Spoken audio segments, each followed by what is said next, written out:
श्रीशैलेशदयापात्रं दीपत्यादिगुणार्णवम् इतीन्द्रप्रवणं वन्दे रम्यजामहतरमुनिं लक्ष्मीनाथसमारम्भां नाथयामुनमध्यमाम् अस्मदाचार्यपर्यन्तां वन्दे गुरुपरम्परां यो नित्यमच्युतपदाम्बुजयुग्मरुग्म व्यामोगतस्तदितराणि तृणाय मेने अस्मद्गुरोर्भगवतोऽस्तु दयैकसिन्धोः रामानुजस्य चरणौ शरणं प्रपद्ये माता पिता युवतयगास्तनया विभूतिः सर्वं यथेव नियमेन मथन्वयानाम् आद्यस्य नत्कुलपतेर्वकुलाभिरामम् श्रीमत्तदङ्ग्रीकुलं प्रणमामि मूर्धना भूतं तरस्य मकताप्रियभक्षणात् श्रीभक्तिसारकुलशेखर योगिवागान् दत्ताङ्ग्रेण परकालयतीन्द्रमिष्टान् श्रीमत्पराङ्कुशमुनिं प्रणतोऽस्मि नित्यम् पाराशल्यवसस्रुताम् उपनिषद्दुक्तादिमत्योत्थृताम्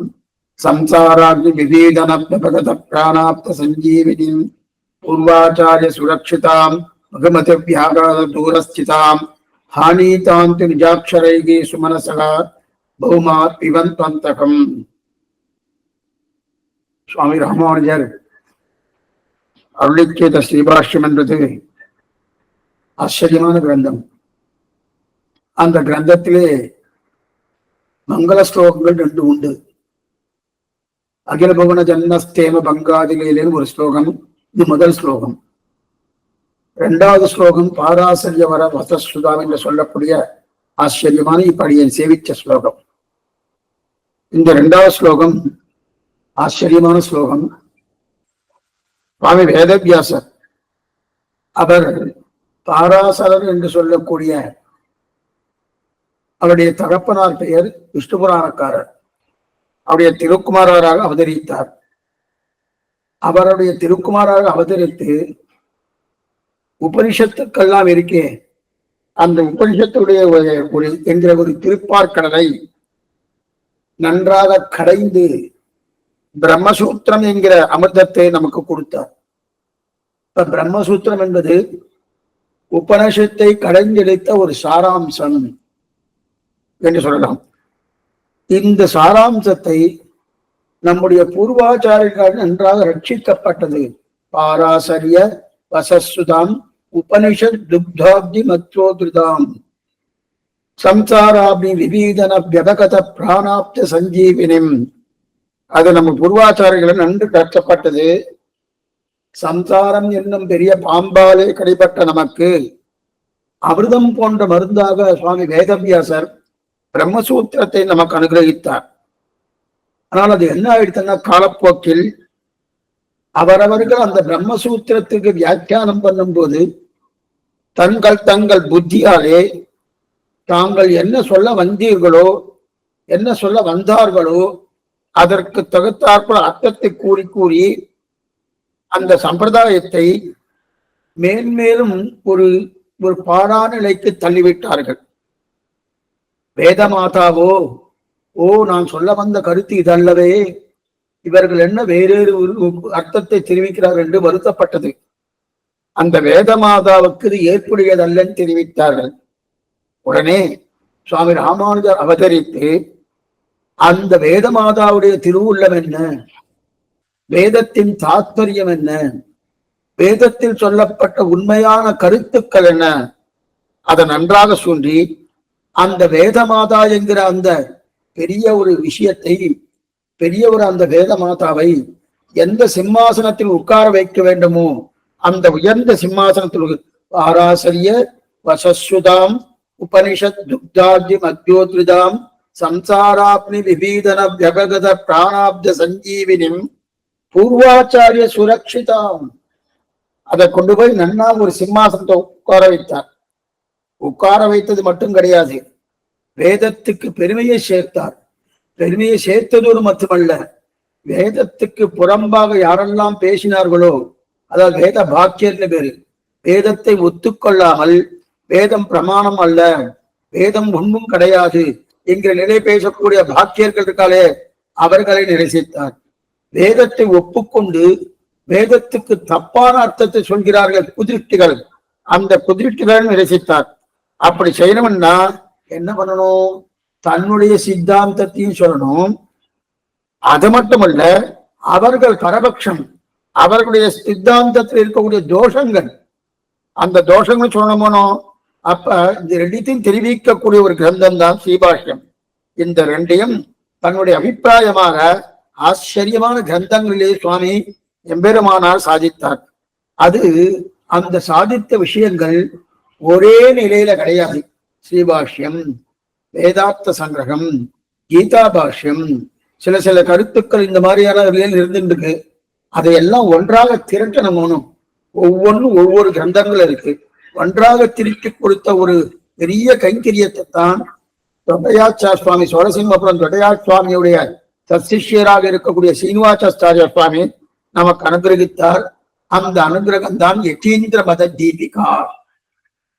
யதீந்திர மத தீபிகாண்டிலும் அந்த யதீந்திர மத இவர் 16ஆம் நூற்றாண்டில் வாழ்ந்தவர்.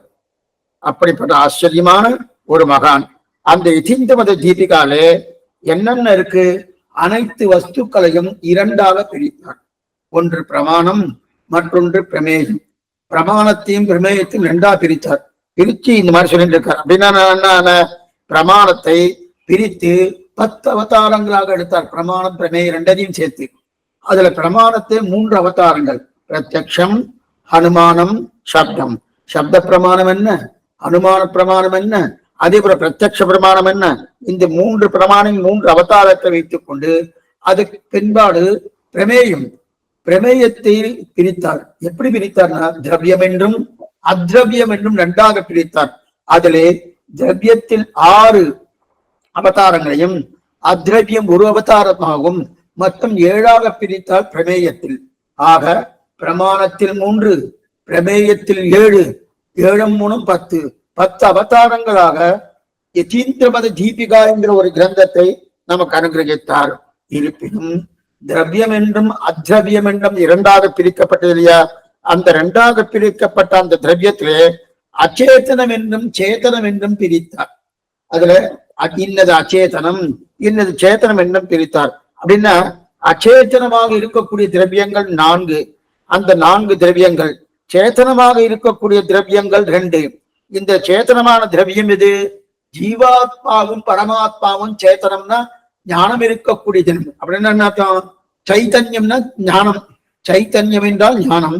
அந்த ஞானம் இருக்கக்கூடிய திரவியம் 2 திரவியம். எது? ஒண்ணு ஜீவாத்மா நாமதான், இன்னொன்னு பரமாத்மா பகவான் ஈஸ்வரன். இந்த 2 பேர். அச்சேதன திரவியம் என்பது 4 திரவியங்கள் இல்லையா? பிரகிருதி, காலம், நித்திய விபூதி, தர்மபூத ஞானம் என்கு இந்த 4. இந்த 4மே அச்சேதனமாக சொல்லப்பட்டது. அந்த அச்சேதனத்தையும் 2ஆக பிரிக்கிறார். என்ன 2 சுவாமி? ஜடம் என்றும் அஜடம் என்றும் பிரிக்கிறார். அப்ப ஜடம் என்றும் அஜடம் பிரிக்கச்சே அதுல ஜடப்பொருள் இது. பிரகிருதியும் காலமும் ஜடப்பொருள் என்று சொல்லப்படுகிறது. அது தானே பிரகாசிக்காது. ஆனால் அடுத்து சொல்லப்பட்ட சுத்த சத்தம் என்று சொல்லப்பட்ட ஸ்ரீவைகுண்டம், நித்திய விபூதி, அதற்கு மேற்கொண்டு தர்மபூத ஞானம், இந்த 2மே அஜட பொருள் தெரிவித்தார். அப்படின்னா அஜட பொருள் ஸ்வயம் பிரகாசமானவை. அது ஆனா ஜடப்பொருள் ஸ்வயம் பிரகாசமாக இருக்கவே இருக்காது. இது ஸ்வயம் பிரகாசமானவை. இப்படியாக மொத்தம் 6 திரவியங்கள் என்று கூறி அந்த 6 அவதாரங்களை அனுகிரகித்தார். ஆக இந்த நூல்ல சொல்லப்பட்ட மொத்த அவதாரங்கள் 10. அதிலே 3 பிரமாணத்துக்கும் 7 பிரமேயத்துக்கும் சொல்லப்பட்டது. அந்த 7லே 6 திரவியம் என்றும் 1 அத்ரவியம் என்றும் சொல்லப்பட்டது. இப்ப நம்ம ஏற்கனவே நம்ம பார்த்தது 3 பிரமாணங்களை பார்த்து விட்டோம். என்னென்ன? சக்த பிரமாணம், சப்த பிரமாணம் என்ன, அனுமான பிரமாணம் என்ன, பிரத்யக்ஷ பிரமாணம் என்ன, அந்த 3 பிரமாணையும் பார்த்து விட்டோம். 3 அவதாரங்கள். அதற்கு மேற்கொண்டு பிரமேயத்தில் 7 இருக்கணும். அந்த 7 பிரகிருதி, காலம், நித்திய விபூதி, தர்மபூத ஞானம், ஈஸ்வரன், அதற்கு மேற்கொண்டு ஜீவாத்மா, அதற்கு மேற்கொண்டு அத்ரவியமாக இருக்கக்கூடிய வஸ்து. இதுல பிரகிருதிய காலம், பிரகிருதியை பார்த்து முடிச்சாச்சு. அடுத்து காலம், காலத்தையும் பார்த்து முடிச்சாச்சு. அடுத்து நித்திய விபூதி, நித்திய விபூதியும் பார்த்து முடிச்சாச்சு. இப்ப நம்ம பாக்குறது தர்மபூத ஞானத்தை பார்த்து நம்ம எங்க இருக்கும் தெரிஞ்சுக்கணுமோ. தர்மபூத ஞானம் பார்த்துட்டு இருக்கோம். அப்ப இந்த தர்மபூத ஞானம் இதெல்லாம் திரவியம், திரவியமா இருக்கு. அதே நேரத்தில் அச்சேதனமா இருக்கு. ஆனா திரவியமானபடியால் அச்சேதனமா இருந்தாலும் அஜட பொருள், எது? தர்மபூத ஞானம் ஸ்வயம் பிரகாசம். நித்திய விபூதியும் ஸ்வயம் பிரகாசம், தர்மபூத ஞானமும் ஸ்வயம் பிரகாசம். பிரகிருதி காலம் இந்த ரெண்டுமே ஸ்வயம் பிரகாசம் கிடையாது. அதனால ஜடப்பொருள்னு பேர். நாலுமே அச்சேதனம் தான். அச்சேதனமா இருந்தாலும் அச்சேதனத்துல ஜடப்பொருள் அஜடப்பொருள் பார்த்தோமோ, ஸ்வயம் பிரகாசமா இருந்தா அஜடப்பொருள், ஸ்வயம் பிரகாசம் இல்லாம இருந்தால் ஜடப்பொருள் பார்த்தோம். சரி, இப்ப ஜீவாத்மா, அதுக்கப்புறம் அந்த திரவியம் கைத்தன்யம் இருக்கக்கூடிய திரவியம் இது சுவாமி, ஜீவாத்மாவும் பரமாத்மாவும். அந்த பரமாத்மான சைத்தன்யம் இருக்கக்கூடியது ஞானமுடையவன் என்றும் ஞானமே உருவானதாகும், ஞானம் உடையவன் என்றும் ஞானமாகவும் இருக்கக்கூடியது. இது யார் யாரு? ஜீவாத்மாவும் பரமாத்மாவும். அதனால் அவர்களை பிரத்யக், ஜீவாத்மாவும் பரமாத்மாவும் பிரத்யக் என்கிறோம். இப்ப நம்ம பார்ப்பது எல்லாமே பராக்கர்த்தங்கள். அப்படின்னா ஜீவனும் பரமும் தங்களுக்கே பிரகாசிப்பார்கள். பிறர்க்கு பிரகாசித்தால் பராக்கு, தனக்கு பிரகாசித்தால் பிரத்யக்கு. தர்மபூத ஞானத்தில் பல வெளிப்பாடுகளை சாதித்தார் இல்லையா? அப்ப தர்மபூத ஞானம் ஜீவனுக்கும் பரன் என்று சொல்லக்கூடிய ஈஸ்வரன் என்று சொல்லக்கூடிய பரமாத்மா ரெண்டு பேருக்கும் தர்மபூத ஞானம் உண்டு. தர்மபூதி எல்லாம் கடந்த காலத்துல நிறைய பார்த்திருக்கோம். தர்மபூத ஞானம் ரெண்டு பேருக்கும் உண்டு. இதுல தர்மபூத ஞானம் தான் ரொம்ப நாள் இழுத்துட்டு போறது.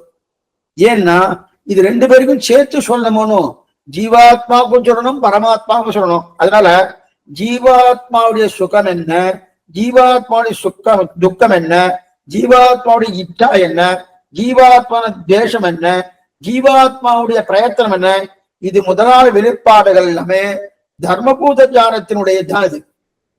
அப்ப துவேஷம், துக்கம், சுகம், இச்சான விருப்பு வெறுப்பு இருக்கணும். அந்த விருப்பு வெறுப்பு, அதற்கு மேல இதெல்லாம் பிரயத்தனம், முயற்சி பண்ணணும். இதெல்லாம் தர்மபூத ஞானத்தின் வெளிப்பாடு. அதே போல பரமாத்மாவுக்கு, இது ஜீவாத்மாவுக்கு, பரமாத்மாவுக்கு என்ன சுவாமி? ஞானம், பல, ஐஸ்வர்ய, வீரிய, சக்தி, தேஜஸ், அதற்கு மேற்கொண்டு சௌசீல்ய, வாத்சல்ய, சாம்பிய, மாதுரிய, காம்புரிய, ஸ்தைரிய, தைரிய, இது முதலான அனைத்து ஞானங்களும் தர்மபூத ஞானத்தின் வெளிப்பாடுகள் தான் நம்ம பார்த்திருக்கோம். அதோட நிலைப்பாடுகள் தான் பார்த்திருக்கோம். இதுல ஜீவாத்மாவின் தர்மபூத ஞானத்தை சொல்லும் போது பக்தியும் பிரபக்தியும் பார்த்திருக்கோம். பக்தி என்ன, பிரபக்தி என்ன, இது வெளிப்பாடு தான் தயார். ஆனா இது எப்படி சுவாமி அந்த வெளிப்பாடு வரும்? ஜீவாத்மாவின் வெளிப்பாடு, தர்மபூத ஞான வெளிப்பாடு எப்படி வெளில வரும்? அதுக்கு ஏதாவது எக்ஸாம்பிள் இருக்குன்னா, ஒரு நெருப்பு இருக்கணும். ஞானம் என்பதை நெருப்பா வச்சுக்கோ. அந்த ஞானம் என்பதை நெருப்பா வச்சுக்கோ. நெருப்பு நல்லா படப்பட சிதறணும். அந்த சிதறும் போது அதனுடைய பொறி பறக்கிறதோனும், அந்த பொறி பறக்கிறா போலதான் இந்த ஒவ்வொன்றும். எந்த ஒவ்வொன்னு? இச்சா, சுகம், துக்கம், தேசம், பிரயத்தனம், இதெல்லாம் என்ன?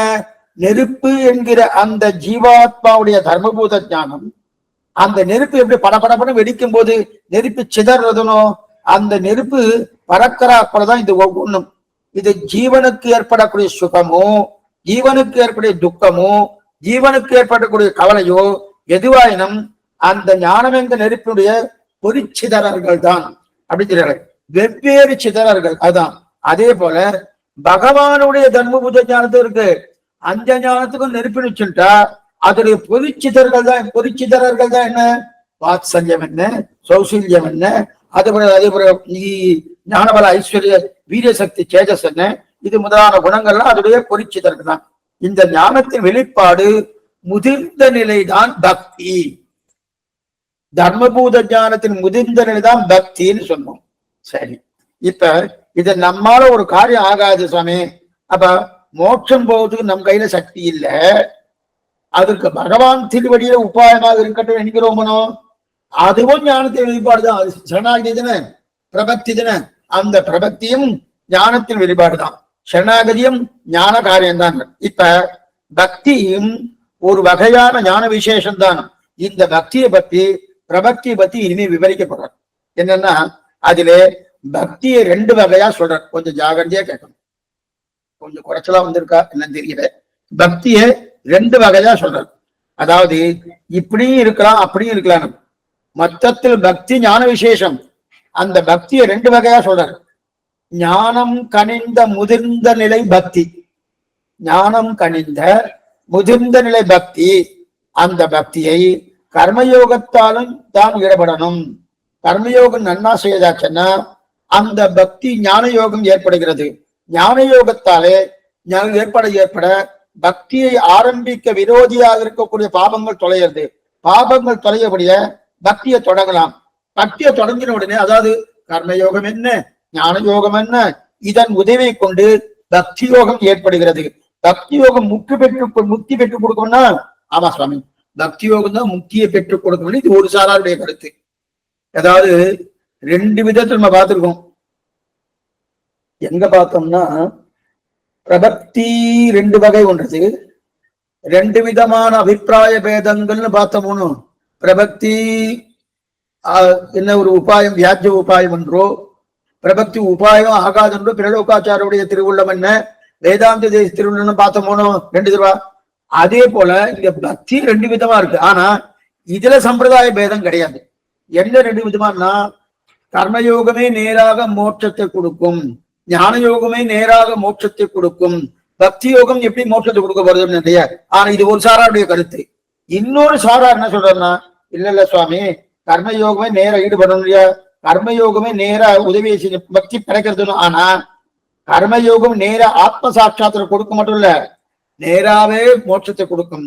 ஞான யோகமே நேராக பக்தி யோகம் நேராக கொடுக்கலையா. இந்த மூணும் மோட்சத்துக்கு நேரே உபாயமாகலாம். அப்படின்னா ஒரு சாராருடைய கருத்து, கர்மயோகம் ஞான யோகம் சககிருத பக்தி யோகத்தாலே மோட்சம். இந்த கர்மயோகம் ஞான யோகம் இரண்டும் உதவி பண்ண, அந்த உதவியாலே ஞான பக்தி யோகத்துக்கு விரோதியாக இருக்கக்கூடிய பாவங்கள் தொலைஞ்சு பக்தி யோகம் பண்ணி அதன் மூலமாக மோட்சத்தை அடைகிறேன், ஒரு சாரார் கருத்து. இன்னொரு சாரார், கர்மயோகமே நேரடியா மோட்சத்தை கொடுக்கும், ஞான யோகமே நேரடியா மோட்சத்தை கொடுக்கும், பக்தி யோகம் நேரடியா மோட்சத்தை கொடுக்கிறது. இது ஒரு சாரார கிடக்கு. இது மூணு.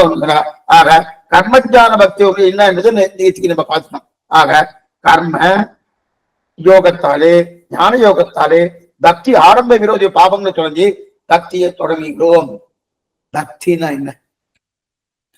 வாயினால் பாடி மனத்தினால் சிந்திக்க தூமல தூவித்துடு ஆண்டால் அஞ்சா பாட்டில் தெரிவிக்கிறான். மாயனை மண்ணு வடமதுரமைந்தனை பாசுரத்தை தெரிவிக்கிறானே, வாயினால் பாடி மனத்தினால் சிந்திக்க மனோ வாக்காயங்கள் தெரிவிப்பார். மூணும் பகவானிடத்தில் ஈடுபடுதல். இதுதான் பக்தி. பக்தி பண்ணுதல். பக்தி பண்ண மனசு என்ன, வாக்கென்ன, காயம். காயம்னா செயல்பாடு. இந்த மூணுமே மனமே வாக்கே கர்மமேன்னு ஆழ்வார் தெரிவிக்கிறார் இல்லையா. இந்த மூணுமே என்ன பண்ணும், பகவான்கிட்ட ஈடுபடுதல்.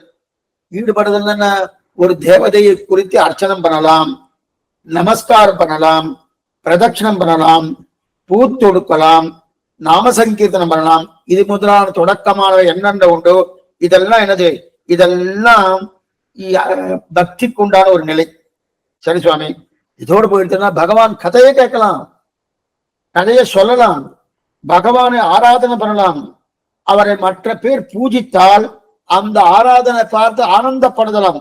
இதெல்லாம் அது மட்டும் இல்ல, மற்ற பேர் கதையெல்லாம் சொல்லுவாரனோ, அந்த கதையில கேட்கறத விருப்பம் இருக்கக்கூடிய ஒரு தன்மை இல்லை. இதெல்லாம் ரெண்டாவது, அவரை விட்டு பிரிஞ்ச தாங்க மாட்டாத ஒரு தன்மை. எப்படி சுவாமி, உண்ணும் சோறு பருகு நீர் தின்னும் வெத்திலை எல்லாம் கண்ணன் அப்படின்னு தெரிவிக்கிறார் இல்லையா. அந்த நிலையில இருக்கணும். இது இத்தனையும் பக்தி. பூத்தொடுத்தல், ஆராதனை படுதல், பெருக்குதல், முடுகுதல், என்னென்ன உண்டோ நம்ம இதெல்லாம் பண்றதுனால பகவான் என்ன பிரீத்தி அடைவார் என்கிற எண்ணத்தோடு பண்றோமோ அதெல்லாம் பக்தி. இந்த பக்தியை சொன்னார். இந்த பக்தியை சட்டனா பிடிச்சிடலாமான்னா அது அஷ்டாங்கத்தை கொடுக்கக்கூடிய ஒரு தன்மை. இதைதான் நம்ம கடைசி லாஸ்ட் காலட்சேபத்தில் தான் பார்த்தோம். அஷ்டாங்கத்தை 8 விதமான அங்கமாக கொண்டிருக்கும் பக்தி. 8 விதமான அங்கங்களை கொண்டது பக்தி. அது அஷ்டாங்க யோகம் பார்த்தோம். அஷ்டாங்க யோகம்னா என்ன சுவாமி? யமம், நியமம், ஆசனம், பிராணாயாமம், பிரத்யாகாரம், தாரண, தியானம், சமாதி. இந்த 8 விதமான அங்கங்கள். இந்த 8 விதமான அங்கம் தான் அஷ்டாங்க யோகம் சொல்கிறார். யமம், இதுதான் கடைசியில விட்டு வச்சோம். இதை பார்க்கணும்னு சொல்லிதான் காலட்சேபத்தை முடிச்சோம். சரி, இப்ப யமம். யமம்னா என்ன சுவாமி? அகிம்சை, அஸ்தேயம், சத்தியவசனம், பிரம்மச்சரியம், அபரிக்கிரகம், இவத்தைத்தான் யமம்னு சொல்றது. சுவாமி நீங்க பாட்டு சொல்லிட்டே போயிட்டாரு, ஒண்ணுமே புரியலையே சுவாமி. நான் ஒண்ணு நேரடியா சொல்றேன். யமம்னால் அகிம்சை, அகிம்சை, அஸ்தேயம், சத்தியவசனம், பிரம்மச்சரியம், அபரிக்கிரகம், இதெல்லாம் என்னது யமம் நிகரம். என்னென்ன அகிம்சைனா என்னது? சத்தியம் பேசணும், எப்பவுமே சத்தியம் பேசணும். சத்தியம் பேசுறதை விட்டு இம்சிச்சுட்டே இருந்தா பிரயோஜனம் இல்லை. அஹிம்சை, சத்தியம் பேசணும். அஸ்தேயம், அஸ்தேயம் என்ன? திருடப்படாது. ஸ்தேயம் திருடணும், அஸ்தேயம் திருடப்படாது, கொஞ்சோடு திருடவே கூடாது. அஹிம்சா, அஹிம்சா பொய் சொல்லாமை அப்படின்னா கொல்லாமை. பொய் சொல்லாமை உண்டு, கொல்லாமை உண்டு. கொல்லாமைன்னா ஒருத்தர் இம்சிச்சுட்டே இருக்கமானோ, அதுவும் பண்ணப்படாது. வாக்காலையோ மனசாலையோ செயல்களாலேயோ இம்சிக்கலாமனா இம்சிக்க கூடாது, எங்கேயும் தீங்கு பண்ணவே கூடாது. இதுதான் அகிம்சைன்னு பேரு. அதுக்கப்புறம் பிரம்மச்சரியம். முதல்ல சத்தியவசனம், சத்தியம் பேசணும். அஸ்தேயம், திருடப்படாது. அகிம்சா, கொல்லாமை, அதாவது வாக்காலையோ மனசாலையோ செய்கையாலையோ எந்த விதமான தீங்கும் செய்யாம இருக்கிறது அகிம்சை. பிரம்மச்சரியம், பிரம்மச்சரியம்னா ஸ்ரீ சம்பந்தம் இல்லாமல் இருத்தல். ஸ்ரீ சம்பந்தம்னா மனைவி இருக்காரே சுவாமினா அவரோடையும் இல்லாம இருக்க பிரம்மச்சரியன்னு பேரு. அது அந்த பிரம்மச்சரியன்னா என்னன்னு முன்னாடி பார்த்திருக்கோம். இன்னென்ன காலத்துலதான் ஸ்ரீயோடு சம்பந்தம் கொள்ளணும் சொல்ல, எல்லா காலத்தும் சம்பந்தம் கொள்ளப்படாது. அந்த மாதிரி இருந்தாலே மனு பகவான் தெரிவிக்கிறார், பிரம்மச்சரிய வாழ்க்கையை வாழ்ந்துட்டு இருக்கான்னு தெரிவிக்கிறார். இப்ப சாஸ்திரம் சொன்னபடி நம்ம கிரகஸ்த வாழ்க்கையை நம்ம வாழ்ந்தோம்னா அதுவே பிரம்மச்சரியம் தெரிவிக்கிறது. பிரம்மச்சரியம் அப்படின்னு. அதுக்கப்புறம் அபரிக்கிரகம். அபரிக்கிரகம்னா என்ன சுவாமி? அபரிக்கிரகம்னா என்னன்னா, நமக்கு வேண்டாத பத்தை அறுக்கணும், அதான் முக்கியம். வேண்டாத பத்தை நம்மிடத்தில் புரியறதுக்காக ஒரு சொம்பு இருக்கு, வெள்ளி சொம்பு இருக்கு. இந்த எக்ஸாம்பிள் அடிக்கடி சொல்லிட்டே இருக்கேன், இதுதான் கொஞ்சம் சுலபமா நமக்கு புரியுன்றதுக்காக சொல்லிட்டு இருக்கேன். அப்ப வெள்ளி சொம்பு இருக்கு, இன்னொரு சொம்பு ஒண்ணு கொண்டு கொடுத்தாரு. சுவாமி நீங்க வச்சு இல்ல சுவாமி இது இருக்கு, இது இருந்தா போறோம், இது இல்லைன்னா உன்கிட்ட கேட்கறேன்னு அர்த்தம். அப்ப என்னன்னா வேண்டாத பெற்று கொள்ளாம இருந்தாலே அபரிக்கிரகம்னு பேரு. இல்ல குடும்பம்ல நானும் ஒண்ணு வைக்கிறதுக்கு இடம் இருக்கேன், நான் வச்சுக்கிறேன்னு சொன்னா அப்ப அது பரிக்கிரகம்னு பேரு. அப்ப பக்தியே பிறக்காது, அபரிக்கிரகமா இருக்கணும். அதாவது நம் தேவைக்கு மேல இருந்தாலே அப்ப அது என்ன ஆகும் தெரியுமா? அந்த தேவைக்கு மேல இருக்கக்கூடிய வஸ்துவின் மேல நம்ம கவனம் போகுமே தவிர பகவான் இடத்துல நம்ம சிந்தனை போகவே போகாது. என்ன பண்ணணும்? நிறைய காசு நம்ம கிட்ட வந்துட்டு அதை எப்படி காப்பாத்துறது, எங்க நம்ம ஜாகிரதை பண்ணி வைக்கிறது, இதுலதான் நம்ம சிந்தனை போயிட்டே இருக்கும். முடிச்சுக்கிறது ஒரு வேஷ்டி இருக்கு, மேல ஒரு வேட்டி உணர்த்தி இருக்கேன், இருந்தாச்சுன்னா ஒரு கவலையும் கிடையாது. இருக்க வேண்டியபடி இருக்கிறதுக்கு தேவையான அளவு இருந்துச்சுன்னா போதும் சுவாமி. அதற்கு மேல நம்ம அதிகப்படியா சேர்த்து வைக்கிறோம்னு சொல்லல, அந்த சேர்த்து வைக்கக்கூடிய சொத்தின் மேல நம்ம கவனம் இருக்குமே தவிர, சொத்து நீ வைத்தமானிதி யாரு? அந்த பெருமாள் தான் வைத்தமானிதி.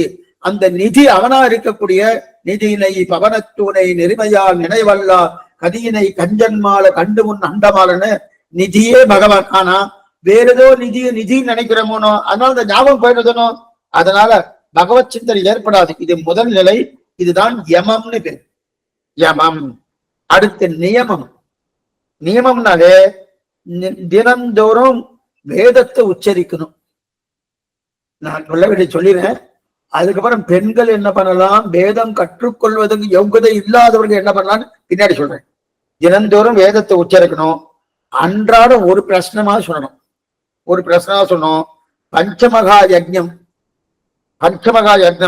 ஒரு தினப்படி ஒரு பிரச்சனமாவது வேதம் சொல்லணும், முக்கியம். சரி சுவாமி, வேதத்தினம் பண்ணல இல்லையே சுவாமின்னா, வேதத்தை பண்றதுக்கு யோசிக்கிறது இல்லை சுவாமி. நாங்களும் 4ஆம் வர்ணத்தவர்கள், அதுவும் பெண்களாக இருக்கும். பெண்களாக இருக்கக்கூடிய ஒரு நிலையிலே வேதத்துக்கு உண்டான யோகத்தை இல்லைன்னா வேத சமமாக இருக்கக்கூடிய ஆழ்வார் பாசுரங்களை சேவிக்கலாமே, எந்த தவறும் கிடையாது. தினமும் ஒரு 100 பாசுரம் சேவிக்கக்கூடிய ஒரு பாக்கியத்தை விடுக்கலாமே. ரெண்டுமே வேதம் தான். இது திராவிட வேதம், அது சம்ஸ்கிருத வேதம். 2 வேதங்கள். இதான் உபய வேதாந்தம் சொல்றோமோ. அப்ப 2 வேதங்கள் ஆழ்வார் பாசுரங்களை தாராளமா சொல்லலாம். வேதம் தமிழ் செய்தமாறன் சொல்றோமோ. வேதம் தமிழ் செய்தமாறன் வகுலா பரணம் வந்தே ஜெகதா பரணம் முறிம் எஸ் சுதேகே உத்தரம் பாகம் சக்கரே திராவிட பாஷையாந்திரிகளாயா. அப்ப இன்னும் கேட்டா வேதத்தை காட்டிலும் சிறப்பு படித்தது 4000 திவ்ய பிரபந்தம். அப்படி இருக்கு இல்லையா? அப்படின்னா என்ன? அப்ப பஞ்சமேகாரம் பண்ணதாகத்தான் அர்த்தம் அப்படின்னு தெரிகிறாரு. நம்ம 4000 திவ்ய பிரபந்தத்தை சேவிச்சாலே யாரு? 4ஆம் வர்ணத்தை புருஷர்கள் சேவிச்சாலே பஞ்சமகா யஜ்ஞம் பண்ணணும்னு முதல் வர்ணம் சொல்லியிருக்கு. அந்த பண்ணிதாக அர்த்தம். அது மட்டும் இல்ல, யாக நேமம்ன்றது சுத்தியோடு இருக்கல். சரீர சுத்தி என்ன, மனசுத்தி என்ன, ஆத்ம சுத்தி என்ன, இந்த சுத்தியோடு இருக்கக்கூடிய இதா இருக்கு இல்லையா, இதெல்லாம் நேமம். சரி சுவாமி, சரீரத்துக்கு அழுக்கு வெளியே இருக்கக்கூடிய சேரு சகதி இருக்கு. இப்ப நம்ம சரீரத்துல அழுக்கு இருக்குன்னு அழுக்கு இருக்கு, சேரு இருக்கு, சகதி இருக்கு. மனசுக்கு அழுக்கு என்ன சுவாமி? அது என்ன சேரு சகதி மனசுல வந்து உறிஞ்சு இல்லையே. அகங்காரம் மமகாரங்கள் காமக்ரோதங்கள் முதலாவதுதான் மனசுக்கு அழுக்கு. மனசுக்கு அழுக்கு அகங்காரம் மமகாரங்கள். சரீரத்துக்கு சேரு சகதி. மனசுக்கு அழுக்கு அகங்காரம் மமகாரங்கள் காமக்ரோதங்கள். ஆத்மாக்களுக்கு பாபபுண்ணிய ரூப கர்மாக்கள். இது இத்தனையும் கழிக்கணும். நல்லா பாருங்க, சரீரத்தின் அழுக்கு கழிக்கணும், அதற்கு மேற்கொண்டு மனசழுக்க கருக்கணும், அதற்கு மேற்கொண்டு ஆத்மா அழுக்கை கழிக்கணும். அப்ப இது இத்தனை கழிக்கணும். மேலும் எது கிடைத்ததோ அதை கொண்டு சந்தோஷப்படணும். சந்தோஷப்படணும்னா என்ன சுவாமி பண்றது? எது கிடைக்கிறது அது கிடைக்கணும், கிடைக்கிறதுன்னு கிடைக்கிறத வைத்துக் கொண்டு கண்டோம். ஒண்ணுமே கொடுக்க சுவாமி, 2 தான் கொடுத்தா போறலையே அப்படின்னு புகார் பண்ணிட்டே இருக்கு. எப்பொழுதும் திருப்தியா இருக்கணும், எப்பொழுதும் திருப்தியா இருக்கணும். ஏன்னு சுவாமி திருப்தியா இருக்கணும்னு சொல்லிட்டு கேள். அப்ப நான் கொடுக்க வேண்டிய கொடுத்ததுன்னு திருப்தியா இருக்கணும். கிடைத்ததை வைத்துக் கொண்டு திருப்தியா இருக்கணும்னு சொல்லியிருக்கு. கிடைத்ததை வைத்துக் கொண்டு திருப்தியா இருக்கணும் அப்படின்னு இருக்கு. அதுக்கு மேல அடுத்தது காயக்லேசமான தபஸ்.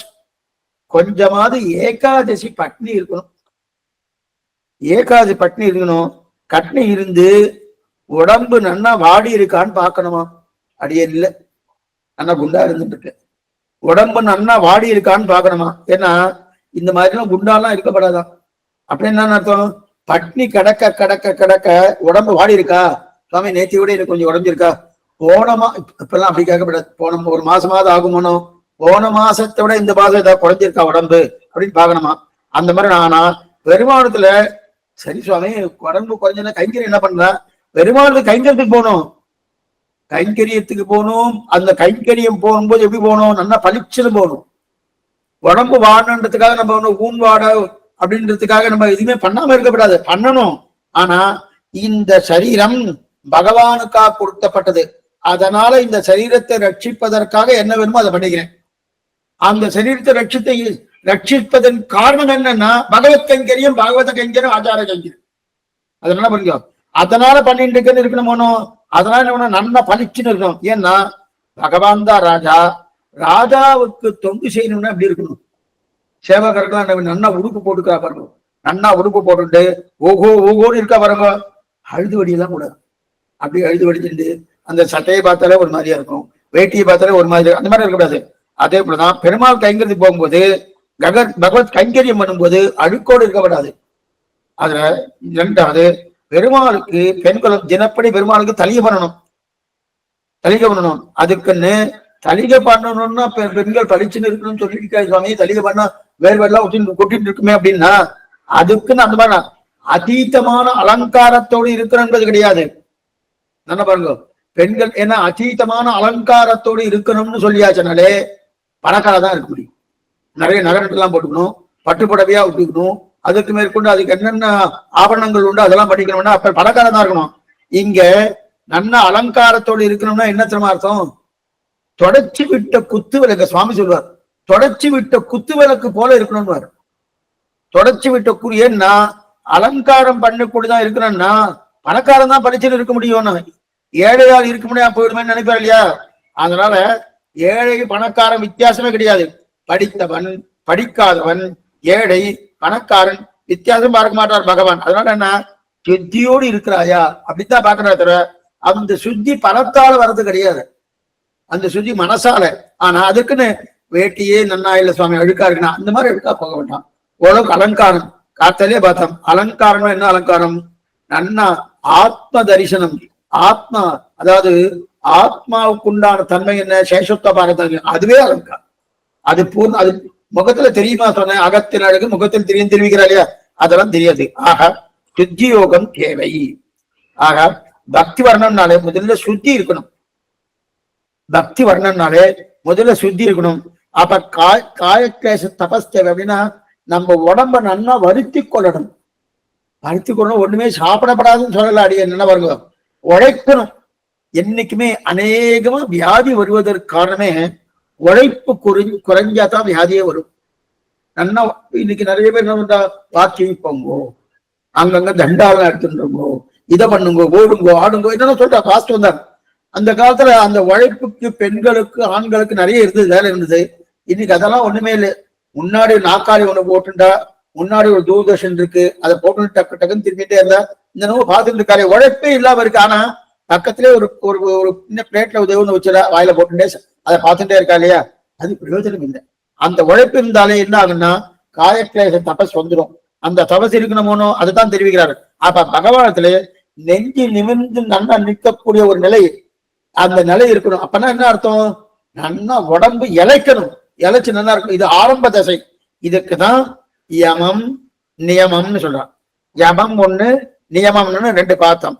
நம் மனசை நியமித்து பகவானத்தில் ஈடுபட வைப்பது யமம்.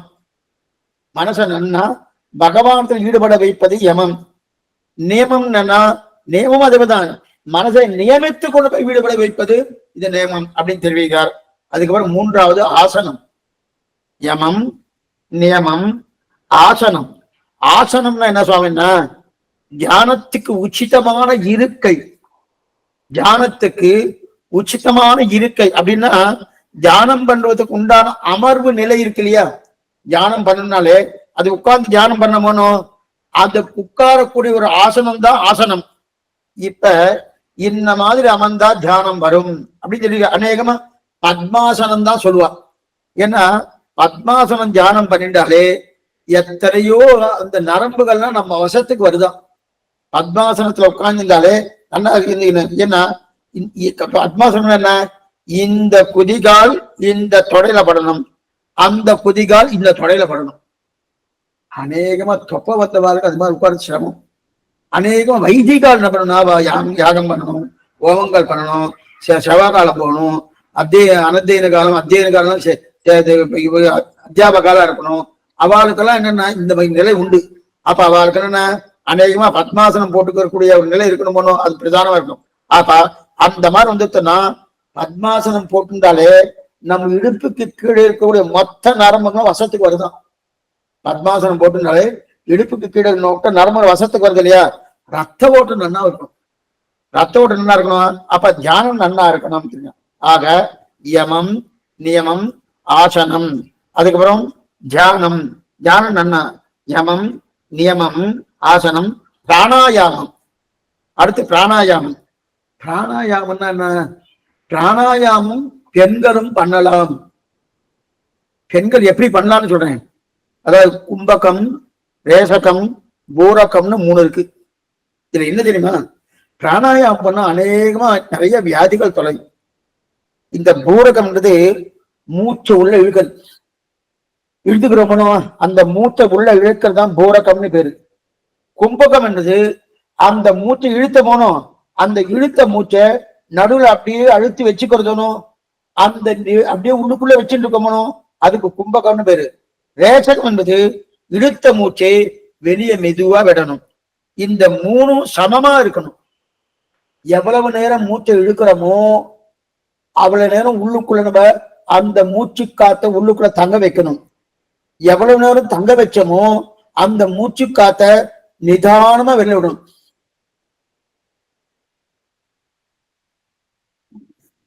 மெல்ல விடணும். இந்த மாதிரி விட்ட, ஏதாவது ஒரு நிமிஷத்துக்கு 16 தடவை நம்ம உள்மூச்சு வெளிமூச்சு வாங்குறது. அதை 10 தடவை பண்ணின்னு வச்சுக்க, வியாதியே வராது.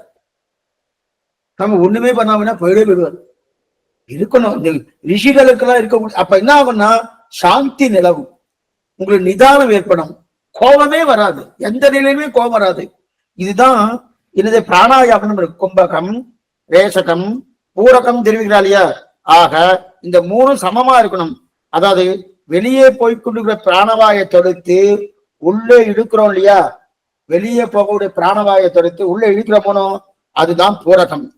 உடம்பு முழுதும் காத்து பூர்த்தியா இருக்கணும், அந்த காத்து அதே சமயம் அந்த அளவுக்கு நிறுத்துற போனோம், அதுதான் கும்பகம்னு பேரு. இழுத்த காற்ற மற்றொரு மூக்கு வழியாக வெளியே விடுறோமோனும் அதுதான் ரேச்சகம். கும்பகம், அதே பூரகம், ரேஷகம் தெரிவிக்கல. இதுதான் பிராணாயாமம். இந்த பிராணாயாமம் பண்ணியாச்சுன்னா சரீரத்துக்கு மிகவும் ஆரோக்கியமா இருக்கும். அது மட்டும் இல்ல, நமக்கு மனசாந்தி கொடுக்கும். நமக்கு அநேகமா பிபியே வராது. ரத்த கொதிப்பு சொல்லிட்டு இருக்கணும். ரத்த கொதிப்பு நாம இதெல்லாமே பகவான் நம்முடைய சரீரத்துல எல்லாம் கொடுத்துருக்காரு. நம்ம அந்த சரீரத்துக்கு எதிர்த்தட்டா ஒவ்வொன்றும் பண்ணிட்டு இருக்கோம். இந்த பிராணாயாமம் ஆயிடுச்சு. அதுக்கப்புறம் பிரத்யாகாரம். ஆக என்னென்ன பார்த்துருக்கோம்? யமம் பார்த்தோம், நியமம் பார்த்தோம், ஆசனம் பார்த்தோம், பிராணாயாமம் பார்த்தோம். அடுத்து பிரத்யாகாரம். பிரத்யாகாரம்னா பிரதி ஆகரணம். பிரதி ஆகரணம் எங்கெங்கோ ஈடுபட்டு இருக்கிற புலன்கள் இருக்கு இல்லையா, அந்த புலனை தான் இந்திரியங்கள். இந்திரியங்களை அங்கிருந்து இழுத்து கொண்டு வந்து ஆத்ம பரமாத்மா இடத்தில் ஈடுபட வைத்தல். இதுதான் பிரத்யாகாரம் பேரு. எங்கெங்கோ இருக்கு. அங்க ஏதோ ஒரு கேளிக்கையை பார்த்தேன் சுவாமி. அந்த கேளிக்கையில இந்த இந்திரியங்கள் ஞாபகம் போறதுனோ அதை அங்கிருந்து இழுத்துட்டு வாங்க. இழுத்து வந்து ஆத்ம விஷயத்திலும் பரமாத்ம விஷயத்திலும் ஈடுபட வைக்கிறோமோனோ அதுதான் பிரத்யாகாரம். அதாவது இத மனச பகவத் விஷயத்தில் நிறுத்தி கொள்வதுதான் பிரத்யாகாரம். அதுக்கப்புறம் தாரணம். தாரணம் என்ன சுவாமி? அப்படிப்பட்ட இழுத்து கொண்டு வந்த நிலையை பகவத் விஷயத்தில் நிறுத்தி வைக்கணும். நிறுத்தி வச்சான்னா அதான் தாரணம். நிக்கிறது இல்லையா, நிற்கப்பாடு என் நெஞ்சுள் நிறுத்தினான், அதை நிக்க வைக்கிறோமோ அதுதான் தாரணன்னு பேரு. தாரணன்னு பேரு பகவானத்தை நிறுத்துறது. பகவானத்தை நிறுத்துவதோடு மட்டுமல்லாமல் வேறு எந்த நினைவும் இல்லாமல் அதை மட்டுமே நினைக்கிறோமோ அதற்குதான் தியானம்னு பேர். அதற்குதான் தியானம்னு பேர். ஆக யமம், நியமம், ஆசனம், பிராணாயாமம், பிரத்யாகாரம், தாரணம்னா நிலைநிறுத்துதல். தியானம்னா அது பகவான்கிட்டயே நிலக்க செய்யறமோனோ அந்த தியானம். கடைசியா சமாதி. சமாதி இது 8வது. சமாதி என்னன்னா நாம் பண்ணின பக்தியினால், நல்லா பாருங்க, இந்த நாம் பண்ணின பக்தியினால் 8 அங்கத்தினால் பகவானை வசீகரித்து விடுதல். வசீகரித்து விடுதல் அப்படின்னா அவர் நம் வசத்துக்கு வந்திருக்காருன்னா நான் சொன்னபடி அவர் கேட்பாரா சுவாமி? அது அர்த்தம் இல்லை. நமக்கு நேரம் அவர்கிட்ட எல்லாத்தையும் வந்துட்டோம், அவரே எல்லாம் கத்தியில் இருக்கணும். அந்த நிலைதான் வசீகரித்தல் பேரு. அந்த நிலை 8. ஆக 8 அங்கங்களை கொண்டுதான் பக்தி யோகம். இதெல்லாம் எதுக்கு? பக்தி யோகம் பண்ணணும்னாலே இந்த 8 அங்கங்கள் வேணும். யமம், நியமம், ஆசனம், பிராணாயாமம், பிரத்யாகாரம், தாரணம், தியானம், சமாதி என்று சொல்லக்கூடிய 8 அங்கங்கள். இந்த 8 அங்கங்கள். அப்ப இது எப்படி இருக்கும் சுவாமி இந்த பக்தி யோகம்? தைலதாராவது வித்தின்ன சுச்சி சந்தான ரூபம் தெரிவிப்பார். தைலதாவ பெரிய டப்பா இருந்து நம்ம தைரத்தை விடுறோம். தைரம்னா எண்ணெய் விடுச்சு விசிறி தட்டாம என்ன ஒழுக்கு வருதோனோ அதை தொடர் சங்கிலின்னுவா.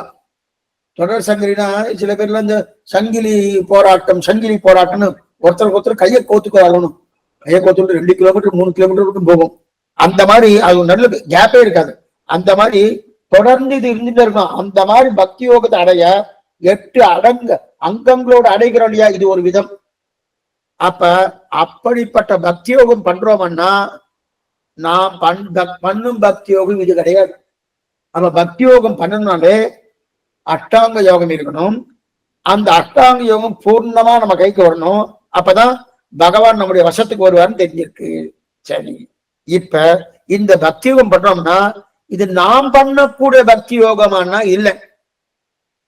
ஏன் சுவாமி? நாமெல்லாம் பிரபன்னர்கள், சரணாகதி நிட்டர்கள். நாம பக்தி யோக நிட்டர்களா கிடையாது, பிரபன்னர்கள். பிரபன்னர்களுக்கு எப்படி சுவாமி பக்தி வரும்?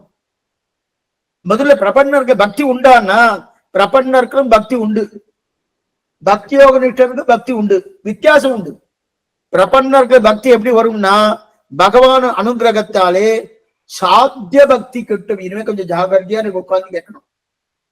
சாத்திய பக்தி. ஏன்னா பக்தி யோகம் அவளுக்கு நமக்கு கிடையாது. இனிமே சொல்ல போது நமக்கு சாத்திய பக்தி கிட்டும். எதனால கிட்டும்? பகவத் அனுகிரகத்தாலே கிட்டும். அப்ப பக்தியில் 2 வகை வந்துட்டு. பக்தியில் 2 வகை.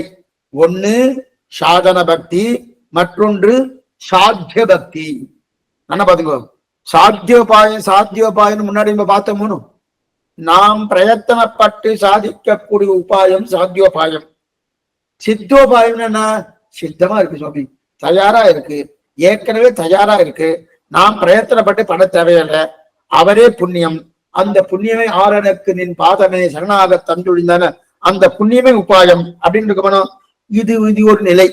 இதுல இது வரைக்கும் நம்ம பார்த்த பக்தி சாதன பக்தின்னு பேர். அப்படின்னா அஷ்டாங்க யோகம் பண்ணி பக்தி முக்திக்கு காரணமாக இருக்குமானால் அது சாதன பக்தி.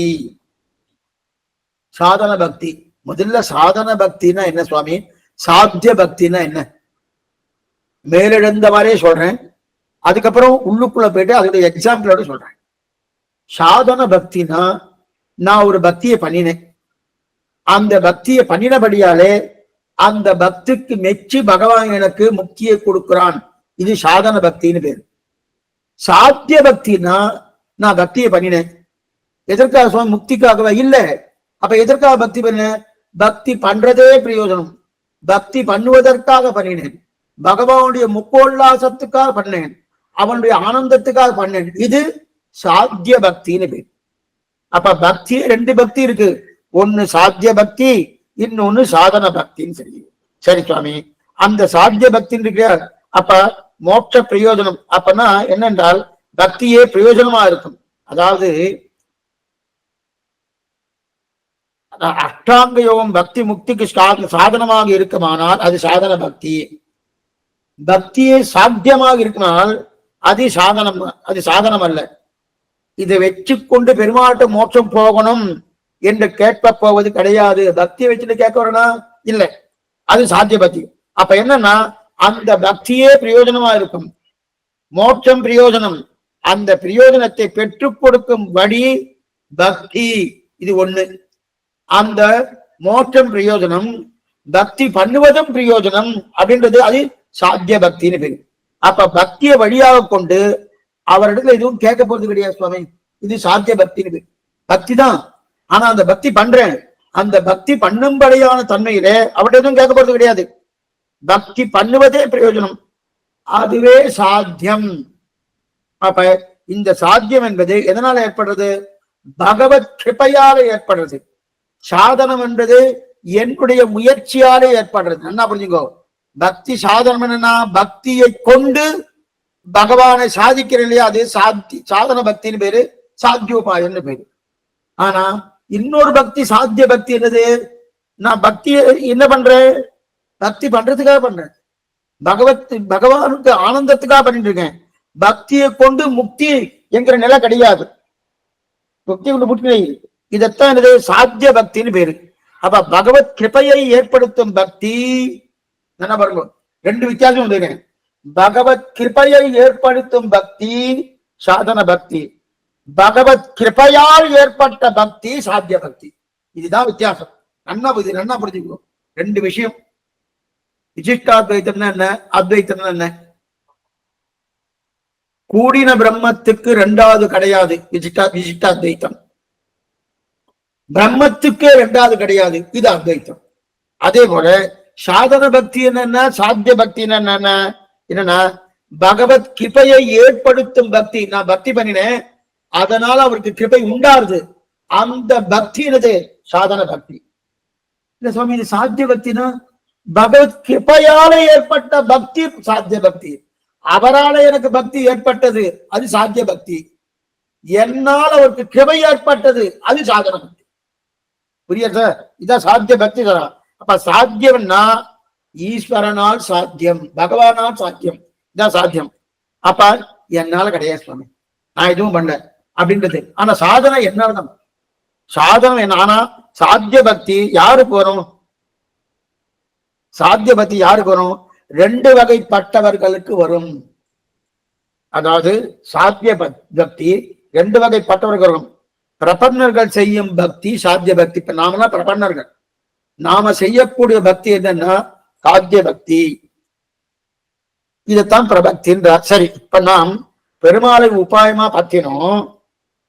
இப்ப பகவான் பாக்குறாரு, இவன் இப்பவே மோட்சத்துக்கு வர போறானா அல்லது இன்னும் சில வருஷங்கள் கழித்து வர போறானான்னு பார்ப்பார். சமாசனம் பண்ணிக்கிறோமோனோ, நான் சரணாகி பண்ணிட்டோம், சரணாகி பண்ணிட்டேன்னா ஆச்சாரண்ட போறேன், சமாசனம் பண்ணிக்கிறேன், அதுதான் சரணாகதி. தாபகா புண்டகா ததா நாமகா மந்த்ரோ யாகஸ்ய பஞ்சமகான்னு சரணாகதி பண்றேன், பண்ணி ஆயிடுச்சு. சரணாகதி ஆன உடனே மோட்சத்துக்கு போறோமா? அதெல்லாம் ஒண்ணு. இப்ப சரணாகதி இவருக்கு வந்து சமாசனம் பண்ணும்போது வயசு 10ன்னு வச்சுக்கோ, சும்மா சுமாரா வச்சுக்கோ, வயசு 10. வயசு 10 இவருக்கு மோட்சத்துக்கு போறது 80 90. ஏன் சுவாமி 80 சொல்ற, 100 சொல்லப்படாதான்னு கேட்பார். வாஸ்தவம் தான், சொல்லிக்கலாம், எத்தனை வேணா சொல்லிக்கலாம், வாஸ்தவம் தான். அப்ப அது வரைக்கும் இவருக்கு இருக்கணும், அது வரைக்கும் இருக்கணும். அது வரைக்கும் ஒரு பக்தி பண்ணுவாரா மாட்டாரா? பக்தி பண்ணுவாரா மாட்டாரா? கட்டாயம் பக்தி பண்ணுவாரு. ஆனா அந்த பக்தி சாதனம் அல்ல, சாத்தியம். சமாசனம் பண்ணிக்கணும், சரணாகதி பண்ணின பிறகு பிரபன்னர்கள் பக்தி பண்றா, அதே போல பக்தர்களும் பக்தி பண்றா. பக்தர்கள் பண்ணக்கூடிய பக்திக்கு சாதன பக்தின்னு பேரு. அந்த பக்தியை கொண்டு சாதிக்கணும் என்கிற எண்ணத்தோடு பண்ணப்படும் பக்தி சாதன பக்தி.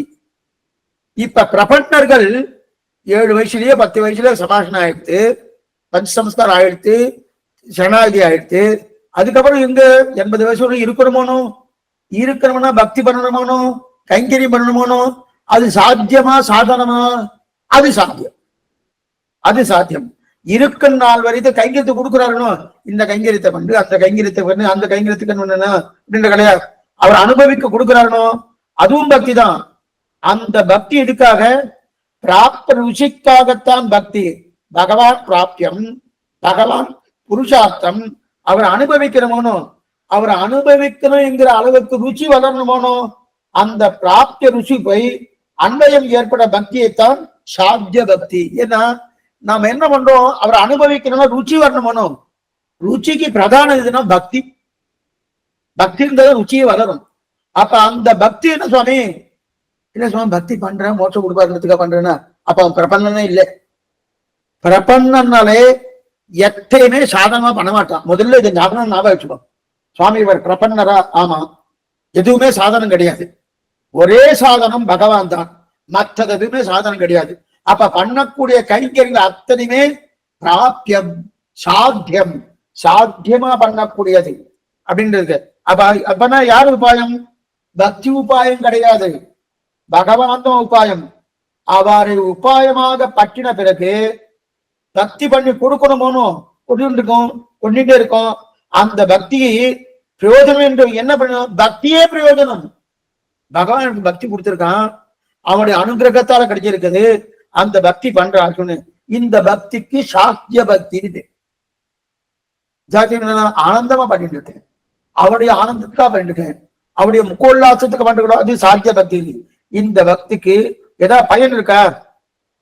என்ன சுவாமி பயன் இருக்கு? பக்தியே பயன்.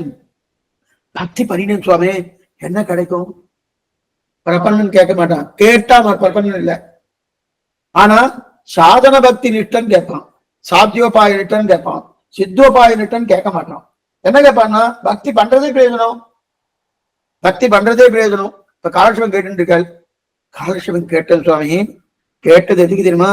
காலட்சேபம் கேட்டா புண்ணியம்னு சொல்லியிருக்கா, இந்த புண்ணியம்லாம் கிடைக்குமா, என் குடும்பத்துக்கு சில புண்ணியம்லாம் கிடைக்குமா, அதனால கேட்டுட்டு இருக்கேன்னா அப்ப கேட்கறவா பிரபன்னா இல்லைன்னு அர்த்தம். அப்ப என்ன சுவாமி காலட்சேபம் தெரிஞ்சுக்கிறதுக்கு தான் கேட்கிறாரு, வாஸ்தவம் தான். ஆனா அதை கேட்கக்கூடிய பயன் என்ன? கேட்பதே பயன். என்ன சுவாமி கேட்பதுன்னா அதைத்தானே சொல்லிட்டு இருக்கோம், அதுதான் பிரபன்னனுடைய நிலை, அதான் தெரிவிக்கிறாரு. அப்ப பக்தியே பிரயோஜனம், அதுதான் சாத்திய பக்தி. இந்த பக்தியே பயன். சரி, நாம சங்கீர்த்தனம் பண்ணல, என்ன சுவாமி பண்ணேன்? நாம சங்கீர்த்தனம் பண்ண இன்பத்துக்காக பண்ணேன், நாம சங்கீர்த்தனம் பண்ணினேன், அதனால இன்னொன்னா இல்லை, பண்ணம் இன்பத்துக்காக பண்ணேன். பெருமாள் போய் சேவிச்சதுல என்ன சுவாமி கிடைச்சது? சேவிச்சதே பலன், சேவிச்சபடியாவே மற்றொரு பலன் இல்லை, அந்த சேவிச்சதே பலன். எதையும் கேட்காம இருக்கக்கூடிய ஒரு நிலை, அதுதான் சாத்திய பக்தி. தரிசிப்பதே இன்பம், இதை தவிர மற்றொரு இன்பம் கிடையாது. அப்ப இது சாத்தியம், அதுவே ஸ்வயம் பிரயோஜனம். அப்ப பகவானை தரிசிப்பதே ஸ்வயம் பிரயோஜனம், தரிசனமே பிரயோஜனமா இருக்கிறியா? எங்க சுவாமி இந்த மாதிரி எல்லாம் பண்ண முடியுமான்னு ஆண்டாள் பண்ணியிருக்காளே.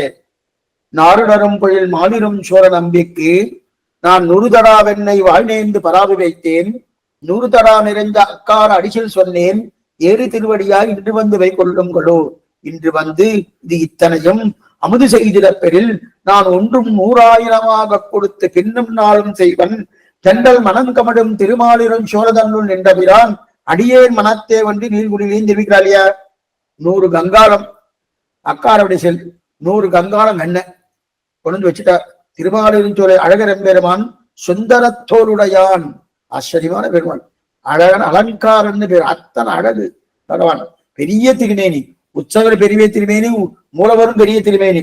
அப்படிப்பட்ட பெரிய திருமேனி சாமானியப்பட்டவரை எத்தனை யுகங்கள் கண்ட பெருமான் அந்த உற்சவராகட்டும் மூலவராகட்டும். அப்படிப்பட்ட அந்த பெருமாள்கிட்ட 100 தடா வெண்ணெய், 100 தடா 100 கங்காரம் அக்காரடைய செல் 100 தடா வெண்ணெய் கொண்டு கொடுத்துட்டா. கொண்டு பகவான் இதை அமுது பண்ணணும், நீர் இதை சாப்பிடணும் கொண்டு கொடுத்துட்டா. பெருமாளும் சாப்பிட்டார், கண்ணாலே சாப்பிட்டார். சாப்பிட்டு முடிச்சிட்டார். சாப்பிடணும் ஆண்டாள் நீ சொன்னதெல்லாம் சாப்பிட்டுட்டேன், நீ என்னென்ன குடிச்சா அதெல்லாம் சாப்பிட்டாச்சு, இப்ப என்ன வேணும் உனக்கு, நீ சொன்ன பிரகாரம் சாப்பிட்டுட்டு இப்ப என்ன வேணும்னாரு. என்ன வேணுமா சொல்றது பாரு. இன்று வந்து இத்தனையும் அமுதி செய்திட பேரில் நான் ஒன்னும் 100,000 கொடுத்து பின்னும் நாளும் செய்வன். நீ சாப்பிட்டேனோ இன்னொரு 100 தடா வெண்ணெய், இன்னொரு 100 தடா அக்காருடைய செல் கொடுக்குறேன், அதையும் சாப்பிடுங்க. சரி அதை சாப்பிடுறேன். சாப்பிட்டதுக்கு அப்புறம் என்ன வேணும்னாரு. இன்னொரு 1000 தடா வெண்ணெய், 1000 தடா அக்காருடைய செல் கொடுக்குறேன், அதையும் சாப்பிடுனாரு. ஆண்டால் ஒவ்வொன்றையும் சாப்பிட்டுட்டே இருக்கேன். அந்த சாப்பிட்டதுக்கு உனக்கு என்ன வேணும்னா நீ சாப்பிட்டுட்டே இருக்கணும், நான் கொடுத்துட்டே இருக்கேன். நீ சாப்பிட்டுட்டே இருக்கணும், நான் கொடுத்துட்டே இருக்கேன்.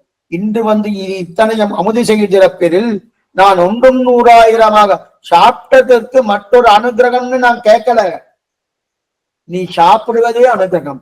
அது போல இல்லையா, 1000 தடவை கொண்டு வந்து வைக்க, அதையும் சாப்பிடணும். சரி அதற்கு என்ன கேட்பீன்னா இன்னொரு 1000 கொடுக்குறேன், இன்னொரு 1,00,000 கொடுக்குறேன், கொடுக்குறேன் இந்த மாதிரி அப்படின்னு இருக்குதுதான் திருலோகாச்சார் தெரிவிக்கிறார்.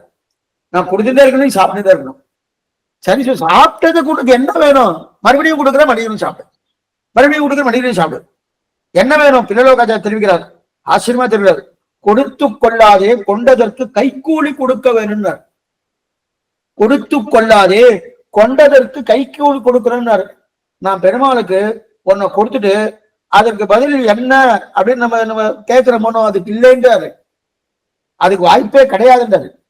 பெருமாளுக்கு ஒன்னை கொடுத்துட்டு சுவாமி 40 பிரதட்சணம் பண்ணினேன், உனக்கு இந்த உபயம் பண்ணினேன், உனக்கு இந்த திருமஞ்சனத்துக்கு ஏதோ சகஸ்திரதார தட்டு இல்லைன்னு சொன்னா அந்த உபயம் பண்ணினேன், என்ன கொடுக்குறேன் ஏது கொடுக்குறேன் இல்லையா, அது கிடையாது. ஒன்றை கொடுத்துட்டு அதுக்கு பருத்த ஒன்றை வாங்குவது இல்லையா. ஏன்னா நம்ம இதுல பெருமாள் பெற்றுட்டாரு இல்லையா, நான் கொடுத்து பெருமாள் பெற்றுட்டாருன்னா 100 தடா வெண்ணெய் 100 தடா அக்காடு பெற்றுட்டாருன்னா அதற்கு என்ன பண்ணணும்னா சுவாமி நான் கொடுத்து அவர் பெற்றுட்டாருன்னா அதுக்காக அவருக்கு லஞ்சம் கொடுக்கணுமா, கையூட்டு லஞ்சம் கொடுக்கணுமா. லஞ்சம் இப்ப இந்த வார்த்தை சொல்றேன், இந்த நிலையோடு இதை மறந்துடுங்கோ, இதை கொண்டு போய் வேற எங்கேயும் செய்யாது. ஏன்னா எக்ஸாம்பிள் மாதிரி சொல்றேன், நான் பெருமாளுக்கு ஒரு கைங்கரியம் பண்ணிருந்தா அந்த கைங்கரியம் பண்றதுக்கு 10 பேர் காத்துட்டு இருக்கா, கைங்கரியம் பண்றதுக்கு 10 பேர் காத்துட்டு இருக்கா. இந்த விஷயத்தை இதோட மறந்துருங்கோ, மறுபடியும் இதை வந்து கொண்டு போய் வேற எங்கேயும் சொல்லாதீங்க. 10 பேர் காத்துட்டு இருக்கான்னா அப்படின்னா நான் பார்த்துட்டு இருக்கா சுவாமி பெருமாள் திருப்பரிவட்டம் அவருக்கு வேட்டி சமர்ப்பிக்கிறேன், வேட்டி சமர்ப்பிக்கிறேனும் 10 பேர் திருப்பரிவட்டம் வேட்டியை கொண்டு கொடுத்துட்டா. அர்ச்சகர் சுவாமி 10 வேட்டி சமர்ப்பிக்க முடியாது பெருமாளுக்கு. திருவேங்கடபடியானுக்கு எத்தனையோ வருது, ஒவ்வொரு வெள்ளிக்கிழமையும் அவருக்கு திருமஞ்சனம் கண்டறார். அந்த ஒவ்வொரு வெள்ளிக்கிழமையும் எத்தனை வேட்டி வருது தெரியுமா அவருக்கு, அத்தனையும் சமர்ப்பிக்கிறாருன்னா கிடையாது. அவர் சமர்ப்பிக்கிறது 1 2 தான் சமர்ப்பிக்கிறார், நிச்சயம் இருக்கட்டும். அப்ப அவருக்கு 1 தானே சாத்த முடியும், 10 சாத்த முடியாது இல்லையா. அப்ப 1 சாத்த முடியும். அந்த 10 பேரும் வாங்கி கொடுத்துட்டான். அடியேன்னு வாங்கி கொடுத்துட்டேன், 10 பேர் வாங்கி கொடுக்கா. அடி என்ன பண்ண, அடியேன்னு வாங்கி கொடுத்த வேட்டியை பெருமாளை சமர்ப்பிக்கணும்னு ஆசை. ஆனா என்ன பண்ண, நேர அர்ச்சக சுவாமி கூப்பிட்டேன், சுவாமி இங்க வாரோன்னு கூப்பிட்டேன், ஓரமா ஐஷன் பண்ணேன், சுவாமி இந்த வச்சுக்கன்னு கையை விட்டா கொஞ்சம் கொடுத்துட்டேன். கொடுத்துட்டு அதை வாங்கி கொடுத்துட்டு என்னன்னு இந்த வேட்டியை தேவரை சமர்ப்பிக்கலாமே, அந்த வேட்டியை சமர்ப்பிக்கலாம் காட்சித்த கொஞ்சம் என்ன நீர் இது தனித்தனியா கொடுக்கிறீர், இந்த மாதிரி எல்லாம் கொடுக்கப்படாது அப்படின்னு அவர் சத்தம் போட்டாரு. இல்ல அப்படியே வேட்டியை சமர்ப்பிக்கணும், அதனால அதுக்காக தான் இந்த சம்பாவனை தேவர் கையூட்டா கொடுத்துட்டு இருக்கேன், தேவர் பண்ணணும்னு அடைய. அப்ப நாம் கொடுத்ததை ஏற்றுக்கொள்றாலையா, ஏற்றுக்கொள்வதற்கு கொடுக்க வேண்டி இருக்கு. ஏன்னா எல்லாரும் இருக்காளே, எல்லாரும் இன்னைக்கு அந்த நிலை வந்துடுத்து, திருவேங்கிற முடியாம இப்ப அந்த நிலை வந்துடுத்து இல்லையா. அடியன் கொடுத்ததை ஏற்றுக்கொள்ளணும் தேவை இருக்கு இல்லையா. என்னை விட எத்தனையோ பேர் நல்ல பக்தர்லாம் காத்துட்டு இருக்காருனோ, அப்படிப்பட்ட காத்துட்டு இருக்கட்டு அடியன் கொடுத்ததை ஏற்றுக்கணும்னு என்ன அர்த்தம், கையூட்டு கொடுக்குறோமோ அதான். அதைத்தான் கொடுத்து கொள்ளாதே கொண்டதற்கு கைகூலி கொடுக்க வேண்டும் தெரிவிக்கிறார் பிரலோகாச்சாரியார். ஜீவச்சந்திர வாக்கியம் இருக்கு, கொடுத்து கொள்ளாதே கொண்டதற்கு கைகூலி கொடுக்கணும்னா பகவான் எடுத்துக்கிறா அது பண்ணா இதுதான் சாத்திய பக்தி இருக்கு, இதுதான் சாத்திய பக்தி. அதற்கு என்னன்னா அவன் எடுத்துட்டாரோ எடுத்துட்டாருன்னு என்ன அர்த்தம்னோ, அப்ப நமக்கு என்ன வேணும், அடியன் கொடுத்ததை ஏற்றுக்கொள்ளும் தேவையில்லை. என்னை விட எத்தனையோ பக்தர்கள் இருந்துட்டு இருக்கா, இருந்தாலும் நான் கொண்டதை எடுத்துட்டாரணும். அப்ப என்கிட்ட என்ன இருக்கணும், தூய்மை இருக்கணும். இருப்பினும் அடியன் கொட்டதை ஏற்றாரா, அதற்காக தான் இன்னும் கொஞ்சம் தருகிறேன். அப்ப என்னன்னா 100 1000 ஆயிடுச்சு, 1000 லட்சம் ஆயிடுச்சு, லட்சம் இந்த மாதிரி போயிட்டே இருக்கு இல்லையா. அப்ப மேன்மேலும் கைங்கரியம் பண்ணணும். அந்த பக்தி தான் சாத்திய பக்தி, அந்த பக்தி தான் சாத்திய பக்தின்னு பேரு. அதான் ஆக இது பிரபன்னனுக்கு இருப்பது சாத்திய பக்தி. அப்ப என்னன்னா பண்ணிண்டே இருக்கணும், கைங்கரியம் பண்ணிட்டே இருக்கணும், பண்ணுவதே பிரயோஜனம், பண்ணுவதே பிரயோஜனம். அந்த பண்ணினபடியாலே மற்றொன்று என்கிற எண்ணம் பிரபன்னனுக்கு இருக்கப்படாது. அப்ப பிரபன்னனுக்கு பக்தி உண்டா, நன்னாவே இருக்கு. ஏன்னா பக்தி யோக நிட்டனுக்கு தான் பக்தின்னு நினைக்கிறா, தவறு. பிரபன்னனுக்கும் பக்தி உண்டு, ஆனா பிரபன்னனுக்கு இருக்கக்கூடிய பக்தி சாத்திய பக்தி, பக்தி யோக நிட்டனுக்கு இருக்கக்கூடிய பக்தி சாதன பக்தி. அர்த்தம் புரியுறதா? சாத்திய பக்தி இதெல்லாமே தர்மபோத ஞானத்துடைய நிலைகள். எங்க நம்ம இருக்கணும் அது முறை சொல்லிக்கணும் இல்லையா.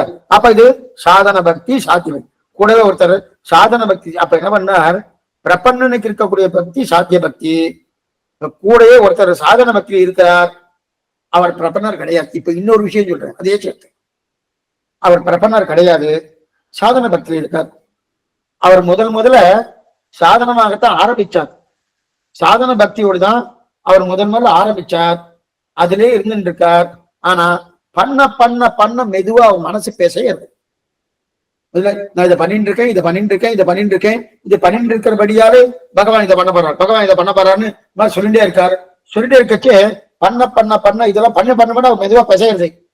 எப்பேற்பட்ட பகவான், அவனை அடையணும்னு ஆசைப்பட்டேன், இது என்ன இது என்னுடைய பரார்த்த கைங்கரியமா இருக்கே, சுவார்த்த கைங்கரியமா இருக்கணுமே அப்படின்னு நினைக்கிறாரு.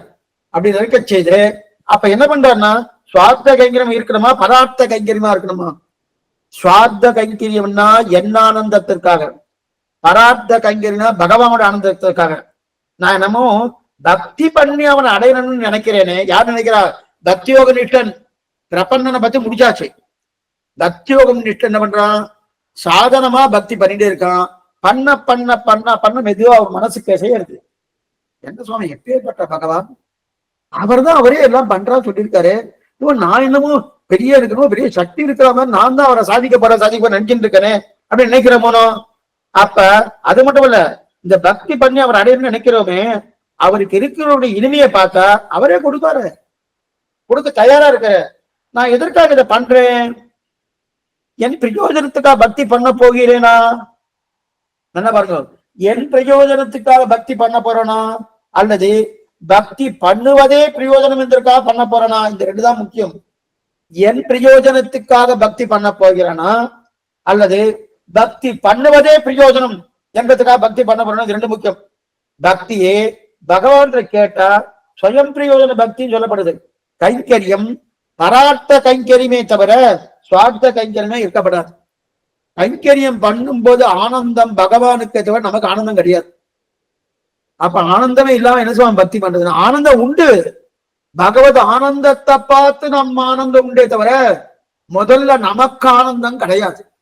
அப்பன்னா அது சுவார்த்த கைங்கரியம் பண்ணும். சுவாமி நான் பண்ணா என்ன ஆனந்தமா இருக்கு சுவாமி எனக்கு அப்படின்னு சொன்னா அவன் சுவார்த்த கைங்கரிய பரன்னு பேரு.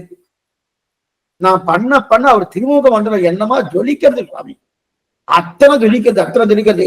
காரணம் என்ன? அவர் ஆனந்தப்பட்டு இருக்காரு, ஆனந்தப்படுறாரு. அது பரார்த்த கைங்கரியன்னு பேரு.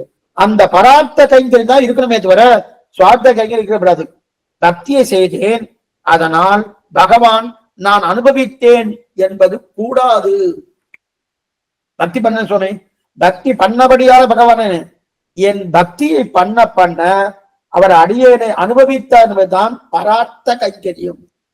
நான் கைங்கரியம் பண்ண பக்தி பண்ண பகவான் இப்பேற்பட்ட பக்தனா இருக்காரு, அவரை நான் அனுபவிக்கணும், அவரை நான் அனுபவிக்கணும். பகவான் அனுபவிக்கிறானோ, என்ன அனுபவிக்கிறானோ, அதுதான் சுவார்த்த கைங்கரியம் பேரு.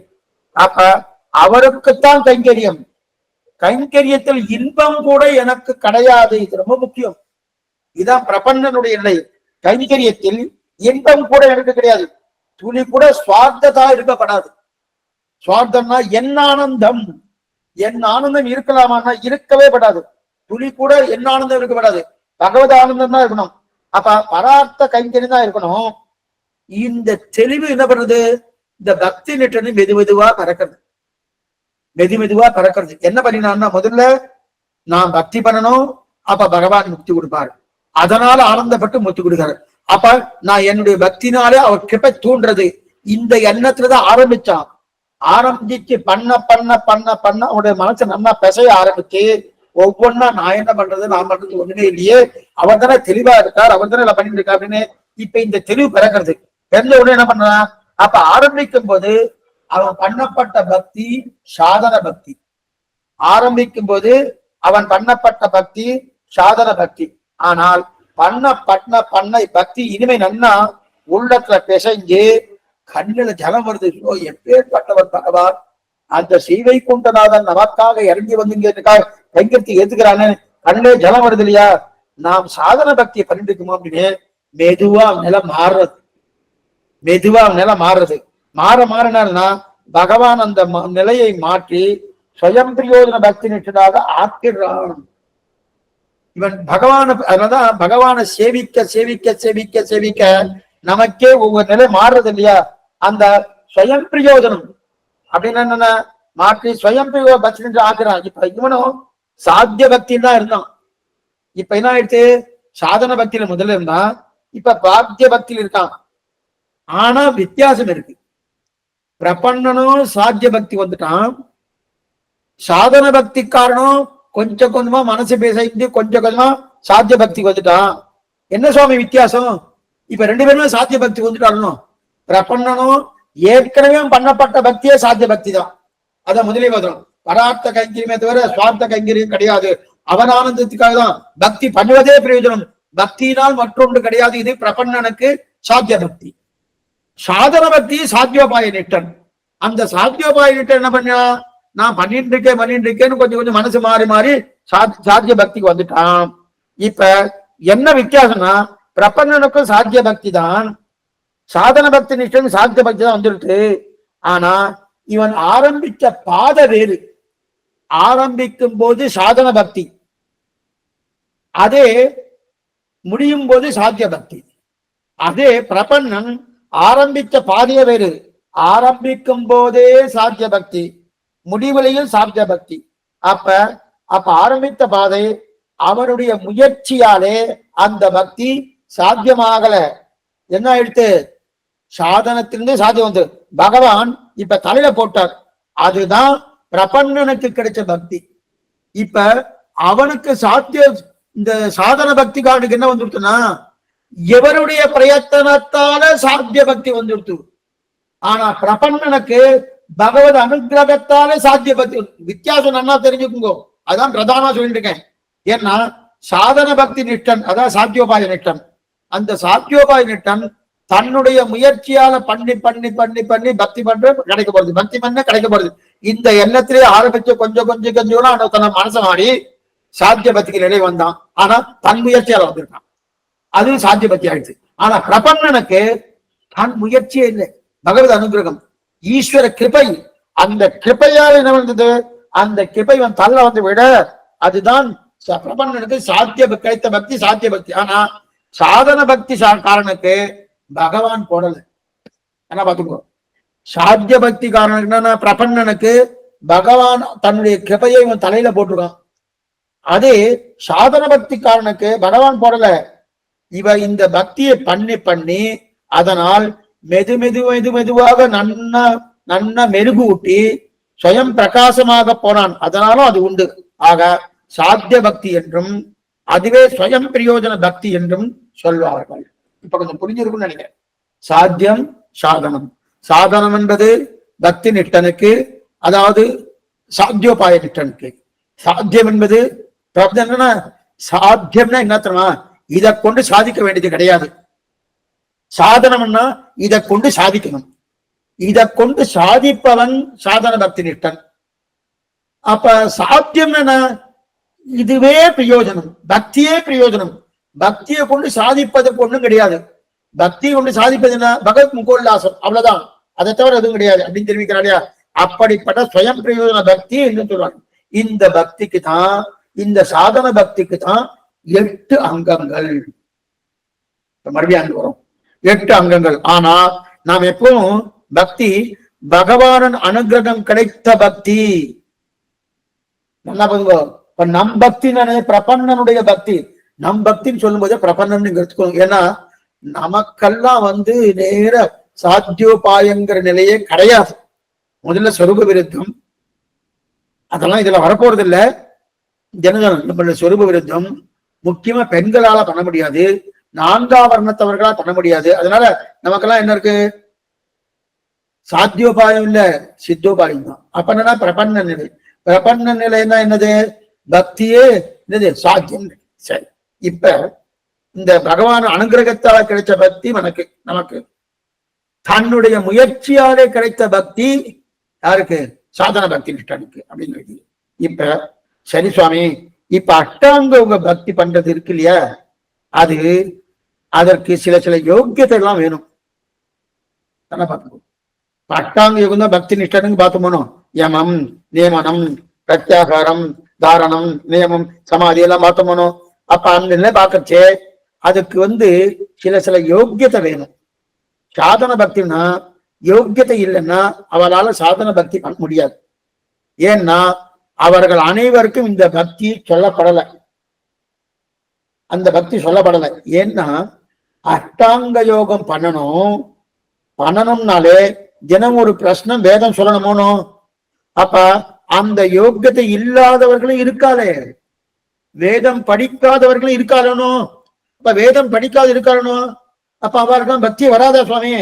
ஆனா இப்ப எல்லாரும் பக்தி பண்ணுகிறார்கள் என்று சொன்னா உடனே இந்த பக்தி இல்ல. நல்லா பாருங்க, இப்ப பெண்கள் தான் பக்தி பண்றாலும் அவ வேதத்தில் சொல்லப்பட்ட பக்தி பண்றான்னா அது கிடையாது.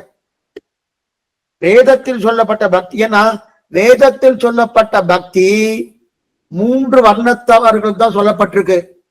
அது மட்டும் இல்ல, குறிப்பா ஆண்களுக்கு மட்டும்தான் சொல்லப்பட்டிருக்கு. அது வர ஸ்ரீகளுக்கு வேதத்தில் சொல்லப்பட்ட பக்தி சொல்லப்படலை.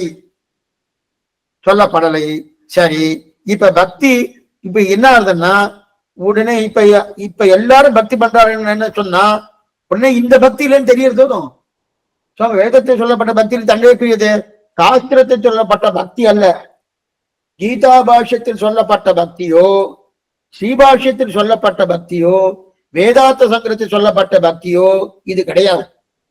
அப்ப அது சொல்வதெல்லாம் உபாசனம் என்று சாஸ்திரம் சொல்லும் பக்தி. அதாவது திரைவர்ணிக புருஷர்களுக்கு அதிகாரம், அப்ப அத்திரைவர்ணிகளோ ஸ்ரீகளுக்கு அதிகாரம் பிரபக்தி தான். அண்ணா புரிஞ்சுக்கோ, அஸ்திரைவர்ணிகளா 3 வர்ணத்தவர்களை தாண்டி இருக்கக்கூடிய ஆண்மகனாக இருந்தால் அவனுக்கு அதிகாரம் எதுன்னா பிரபக்தி தான். அவனுக்கு பக்தி அதிகாரம் உண்டன்னா, சாஸ்திரத்தில் சொல்லப்பட்ட பக்திக்கு அதிகாரம் உண்டன்னா கிடையாது. 3 வர்ணத்தவர் தாண்டி, அப்புறம் 4ஆம் வர்ணத்தவருக்கு. அப்ப முதல் வர்ணம் தொடங்கி எந்த வர்ணமா இருந்தாலும் ஸ்ரீகளா இருந்தால் அவளுக்கு பக்தி அதிகாரம் கிடையாது. ஸ்ரீகளுக்கு பக்தி அதிகாரம் கிடையாது.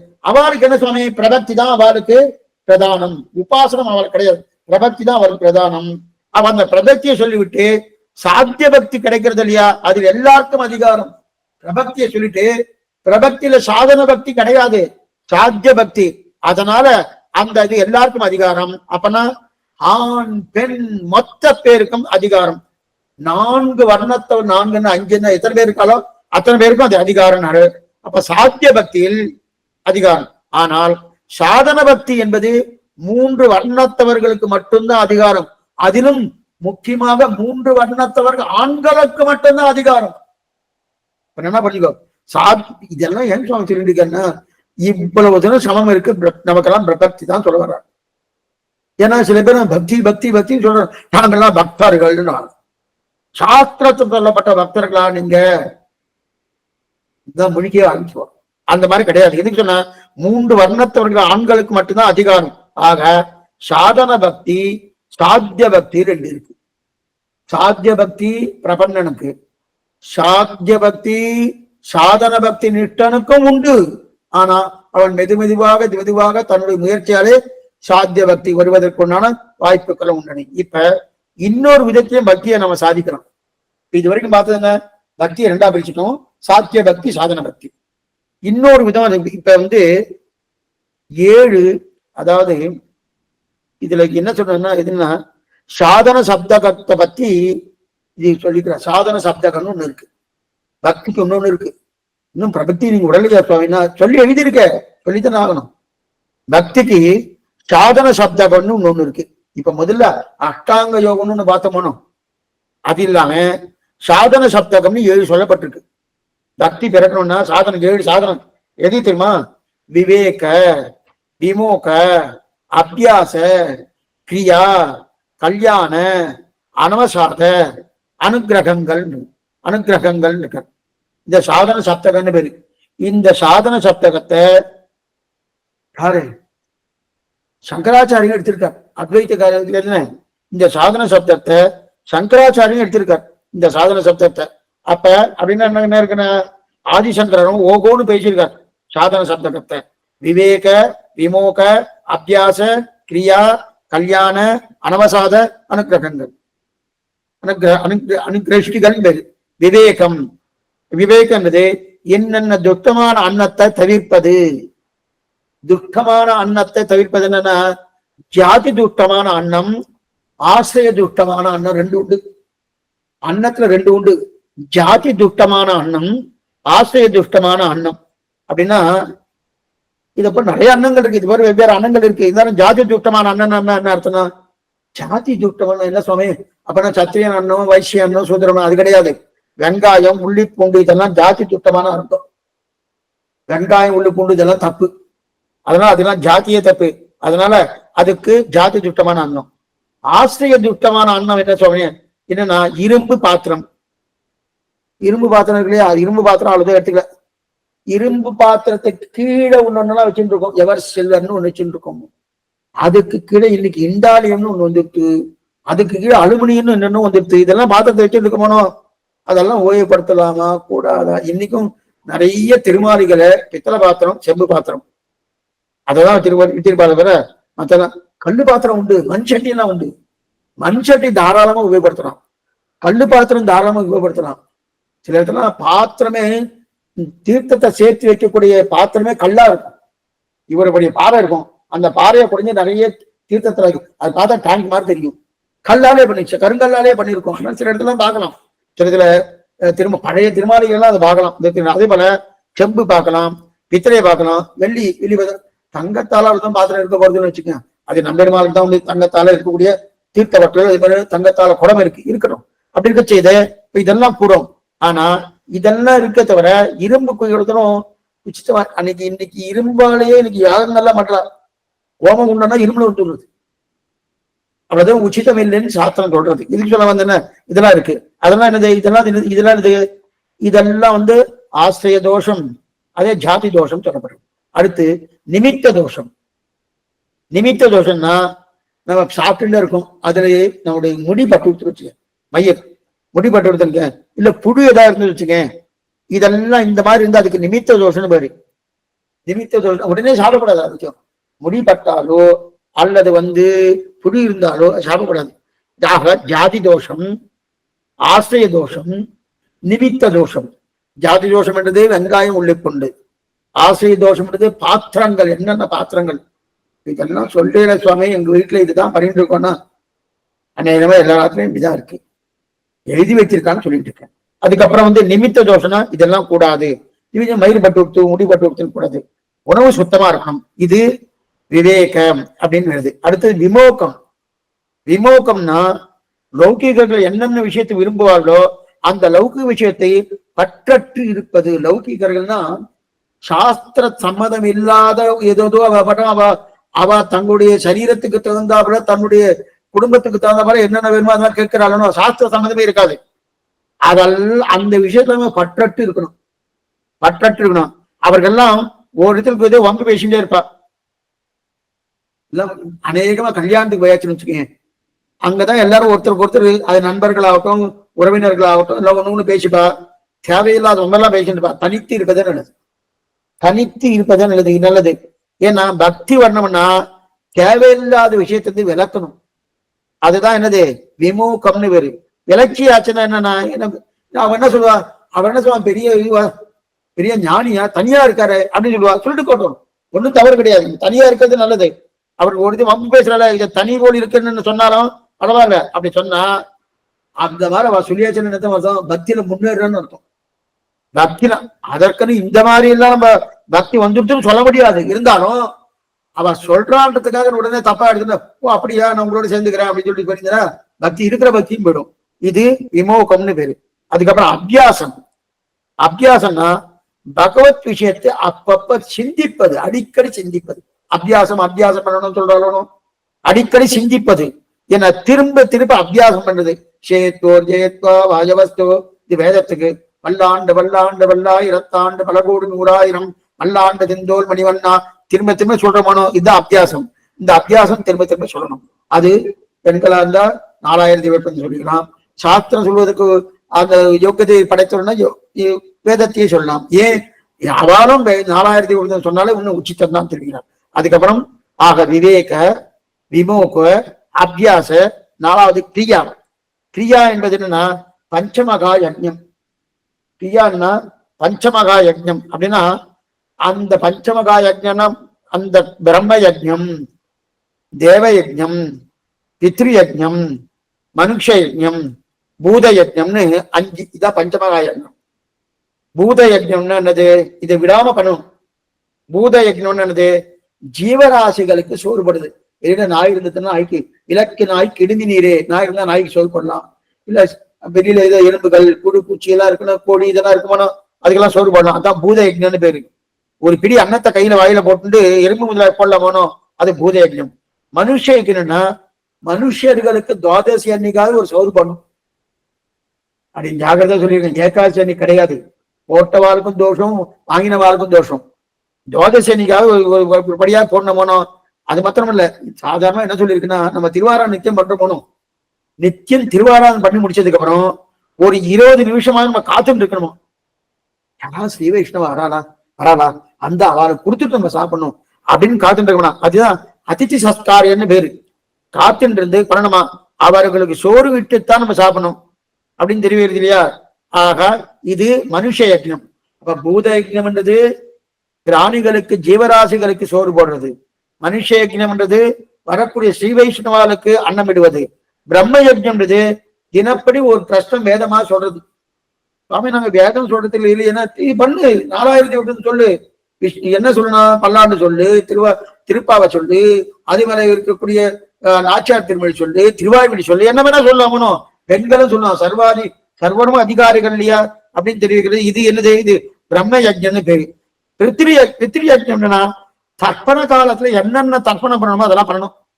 தாயார் தகப்பனாருக்கு முன்னோர்களுக்கு பண்ணக்கூடிய தர்ப்பண கால பண்ணதுக்கு பித்ரு யஜ்ஞம்னு பேரு. இதெல்லாம் என்னது, இதெல்லாம் பஞ்சமகா யஜ்ஞம்னு பேரு. அப்படிப்பட்ட பஞ்சமகா யஜ்ஞம் தான் கிரியா அப்படின்னு சொல்றது. அதுக்கப்புறம் கல்யாணம். கல்யாணம் உண்மையை பேசுதல். கல்யாணம் நன்மைன்னு அர்த்தம். உண்மையை பேசுதல், மனசு என்ன, வாக்கு என்ன, காயம் என்ன, இந்த 3 ஒத்துமையா இருக்கக்கூடிய ஆர்ஜவம். ஆர்ஜவம்னா நேர்மை, நேர்மையோடு இருக்கக்கூடிய நிலை, கருணையோடு இருக்கக்கூடிய நிலை, தானம் கொடுக்க நிலை, அகிம்சை, அனவித்யை, பிறருக்கு பொருளுக்கு ஆசைப்படாமல் இருக்கு, இதெல்லாம் கல்யாணம்னு பேரு. அப்பன்னா உண்மையை பேசுதல். அந்த உண்மையை பேசும்போது இங்க ஒண்ணு இங்க ஒண்ணு இங்க ஒண்ணு செய்கை ஒண்ணு இருக்கப்படாது. மனசுல என்ன நினைச்சோமோ அது வாயால பேசணும், வாயால என்ன நினைச்சோமோ அது செய்கையால சொன்னோமோ இதுதான். அது எப்படி இருக்கணும்? கருணையோடு இருக்கக்கூடிய தன்மை. தானம் நிறைய கொடுக்கணும், இம்சிக்க கூடாது, எந்தெந்த பிராணிகளை இம்சிக்க கூடாது. அனவித்யை, பிறருக்கு பொருளுக்கு ஆசைப்படாமல் இருக்கணும், அதுதான் முக்கியம். அவ அந்த பொருள் வச்சுட்டு இருக்காது, நம்மகிட்ட வந்தா நல்லா இருக்குமே சுவாமி, அந்த ஆசைப்படாமல் இருக்கிற இதெல்லாம் கல்யாணம்னு சொல்லி. அடுத்து அனவசாத. அனவசாத அனவசாதன்றது நமக்கு ஏதாவது துக்க செயல் நடந்தா ஓடு அப்படியே உடன்றாங்க. முனியார் காத்தாரோட இதை பார்த்தோம். முனியார் துயரங்கள் முந்தினும் இன்பங்கள் மைத்துடனும் மனம் கனியார்னு தெரிவிக்கிறாரியா. அப்பன்னா அப்படியே ஒரு தலையில உண்டு உண்டு அழறது. அதே எத்தையோ பறி கொடுத்து அப்புறம் உட்கார்ந்துட்டே இருக்கணும், ரொம்ப வருத்தப்படுறாருன்னு சொல்ல போனோம். இதெல்லாம் அனவசாதம். அப்படி என்ன நடந்துச்சு சுவாமி? என்ன சுவாமி உங்களுக்கு ஆயிடுச்சு, இப்படி துக்கப்பட்டு இருக்கேன்னா? ஒண்ணுமில்லை சுவாமி, 4 மணிக்கு வரணும்னு நினைச்சேன், 4:30 ஆயிடுச்சு. அதுக்கு இவ்வளவு துக்கமா அப்படின்னு தெரிவிக்கிறா இல்லையா? இதற்காக பேசணும்னோ அப்ப ஒண்ணு விஷயமே இருக்காது. ஆனா அவன் இழுத்து இழுத்து இழுத்து இழுத்து என்னன்னோ பண்றானோ அந்த மாதிரி பண்ணப்படாது. அதுதான் அனவசாதன்னு பேர். அதுக்கு நிறைய பண்ணுவா. ஆழ்வார் பெருமாளுடைய திருமேனிக்கு என்னென்ன பேசுவாரோ அதை விட நிறைய பாடுவார். அது தேவையற்ற பேச்சுக்கள் கூடாது. என்ன பேசணுமோ, அதாவது நறுக்கு தெரித்தார் குழந்தைகிற பாருங்களோ அந்த மாதிரி பேசணும். எந்த துக்கமா இருந்தாலும் ரொம்ப ஏற்கப்படுவதெல்லாம் அவசாதம் தெரிவிக்கிறார். அதுக்கப்புறம் கடைசியா அனுக்கர்ஷம். அனுக்கர்ஷம் அதாவது ஏதாவது சந்தோஷம் இருந்தா அப்படின்னு அத அந்த ஆளை பிடிக்கவே முடியாது சுவாமி. அவரு கை கால் தெரியாம குதிக்கிறான்னு, கை கால் தெரியாம குதிக்கிறான்னு தெரியுற, பூமிக்கும் ஆகாசத்துக்கும் குதிக்கிறார் சுவாமி. அந்த சொந்தம் இதுவும் கூடாது. ஏன்னா இன்னைக்கு என்ன ஆயிடுச்சுன்னு ஒரு விஷயம் சொல்றேன். இன்னைக்கு வெளிநாட்டுக்காரெல்லாம் இருக்கா இல்லையா, அவெல்லாம் என்ன பண்ணான்னா தங்களை தாங்களே ஊக்கப்படுத்திப்பான்னா ரொம்ப சொல்லுவா.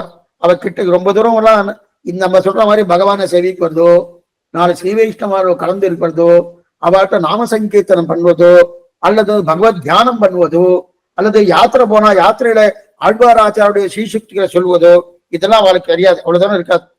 அவ அவெல்லாம் படமாட்டா. திடீர்னு நம்ம பார்த்து செய்ப்பா. வெளியூருக்குலாம் போற போனோம், அந்த எங்கே வெளியூர்னா பாரத தேசத்தை தாண்டி திடீர்னு நம்மளை பார்த்து சிரிப்பா. ரொம்ப நல்லவளா இருக்காளே, சிரிக்கிறாருன்னு கிட்டக்க என்ன நல்லா பேசுவா. என்ன பண்றது, அவ பாஷையில பேசுவான்னு வச்சுக்கோ, நமக்கு அந்த பாஷை தெரிஞ்சுது. அநேகமா ஆங்கிலத்துல தான் பேசுவா. நமக்கு அந்த ஆங்கிலம் ஓரளவுக்கு தெரியும். அவளும் பேசுவா இல்லையா? பேசின உடனே இன்னைக்கு குட் மார்னிங் பண்ணுவா. இன்னைக்கு நாள் நன்னா இருக்கட்டும், இந்த காலை பொழுது நன்னா இருக்கட்டும், குட் ஈவினிங், இன்னைக்கு இரவு பொழுது மாலை பொழுது நன்னா இருக்கட்டும் அப்படின்னு நமக்கு ஆசீர்வாதம் பண்ணுவா. என்ன சுவாமி இந்த மாதிரி நன்னா இருக்கட்டும் நடக்க சொல்லியிருக்காருன்னா, அவளுக்கு பகவத் ஞானம் ஏதா இருக்குமானா ஒண்ணுமே இருக்காது. இன்னைக்கு இருக்கிற நாளும் நல்ல காலமா இருக்கட்டும், நல்ல காலமா இருக்கட்டும் சொல்லிப்பா இல்லையா? ஏன் இப்படிலாம் அவன் இருக்க மாட்டான்னு? ஏன்னா அவர்களுக்கு பகவான்கிட்ட ஈடுபடுறதுக்கு உண்டான ஒரு பெருசா ஒண்ணும் அவர்கிட்ட ஒண்ணுமே இல்லை. அவர்கிட்ட பகவான்கிட்ட ஈடுபடுறதுக்கு ஏதாவது இருக்கன்னா ஒண்ணும் இல்லை. சரி, குடும்பத்திலேயாவது பெரியவர்கள் கைங்கறி ஏதாவது பண்ணுவாரா, தாயா தகப்பனாருக்கு ஏதாவது கைங்கறி பண்ணுவாருன்னா, இவாளுக்கு 10 வயசு ஆயிடுச்சுன்னா கிளம்பி வந்துடுறான். கிளம்பி தனியா இதுக்குன்னு தனியா நிறைய மடாலயங்கள் இருக்கு. அப்படியே மடாலயம் கொஞ்சம் நன்னா இருக்கட்டும் அந்த சப்தத்துக்கு யூஸ் பண்றேன். மடாலயங்கள் இருக்கணும், அதுக்கெல்லாம் போயிடுவா. ஆச்சாரிய கைங்கரினா என்னன்னு தெரியாது, குருன்னா என்னன்னு தெரியாது. அதுக்கு மேல குழந்தையா பிறந்திருக்கானோ 10 வயசு ஆயிடுச்சுன்னா அவன் எங்கே போயிடும், அவன் கிளம்பி போயிடுவான். தாயா தகப்பனாரோடு இருக்கிறதே கிடையாது. அப்ப நல்ல பக்தியோ ஏதோ சாஸ்திரத்தையோ கற்றுக் கொடுத்தமான ஒண்ணும் கிடையாது. இதெல்லாம் இருக்கணும். அதனால அப்ப என்னதான் பண்ணுவா, தங்களை தாங்களே உற்சாகப்படுத்திக்கணுமோ, குட் மார்னிங் இதெல்லாம் சொல்லிட்டு இருக்காரு. அதெல்லாம் சொன்னா தப்புன்னு சொல்றேன். அது தப்புன்னு சொல்ற. அந்த நேரத்தை பகவத் விஷயத்துக்கும் பாகவத விஷயத்துக்கும் ஆச்சாரிய விஷயத்துக்கும் தாராளமா நல்லா பண்ணிக்கலாம். அது உற்சாகமா தான் இருக்கு. ஆனா அந்த உற்சாகம் தன்னைத்தானே ஒரு நிலை ஏற்படுத்திக் கொள்வதற்கு எந்த விதமான ஞானமும் வரப்போறது இல்லையே, எதுவும் இருக்கு.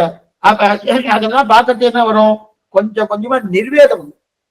ஏன்னா பகவானை பார்த்தா பாகவதால பார்த்தா ஆச்சார பார்த்தா நம்ம சேவிக்கணுமே தவிர மற்றவாத படுக்கணும் இல்லையே. ஏன்னா ஒண்ணுமில்லை, ஹனுமான் இப்படி இருக்காரு, அவருக்கு நிர்வேதம் நிறைய உண்டு. என்னன்னா ராமனை தவிர மற்றொன்று என் அமுதனை கண்ட கண்கள் மற்றொன்றினை காணாவன் திருப்பானாழ்வார் சொன்னவரே, சீதாராமனை கண்ட கண்கள் மற்றொன்றினை காணா. அவருக்கு எது ஸ்ரீவைகுண்டமே வேண்டாம்னு சொன்னா இல்லையா? எதுக்கு சொல்ல வந்தேன்னா அந்த நிர்வேதம் அவருக்கே வந்துட்டோம். எப்படி சுவாமி நிர்வேதம் வந்துன்னா சீதையை தேடுறதுக்காக போயிட்டார். போய் தேடிட்டு இருக்க அசோகன் போய் சென்றார். அங்க முதல்ல அசோகன் போல எங்கேயும் போய் தேடுறார்.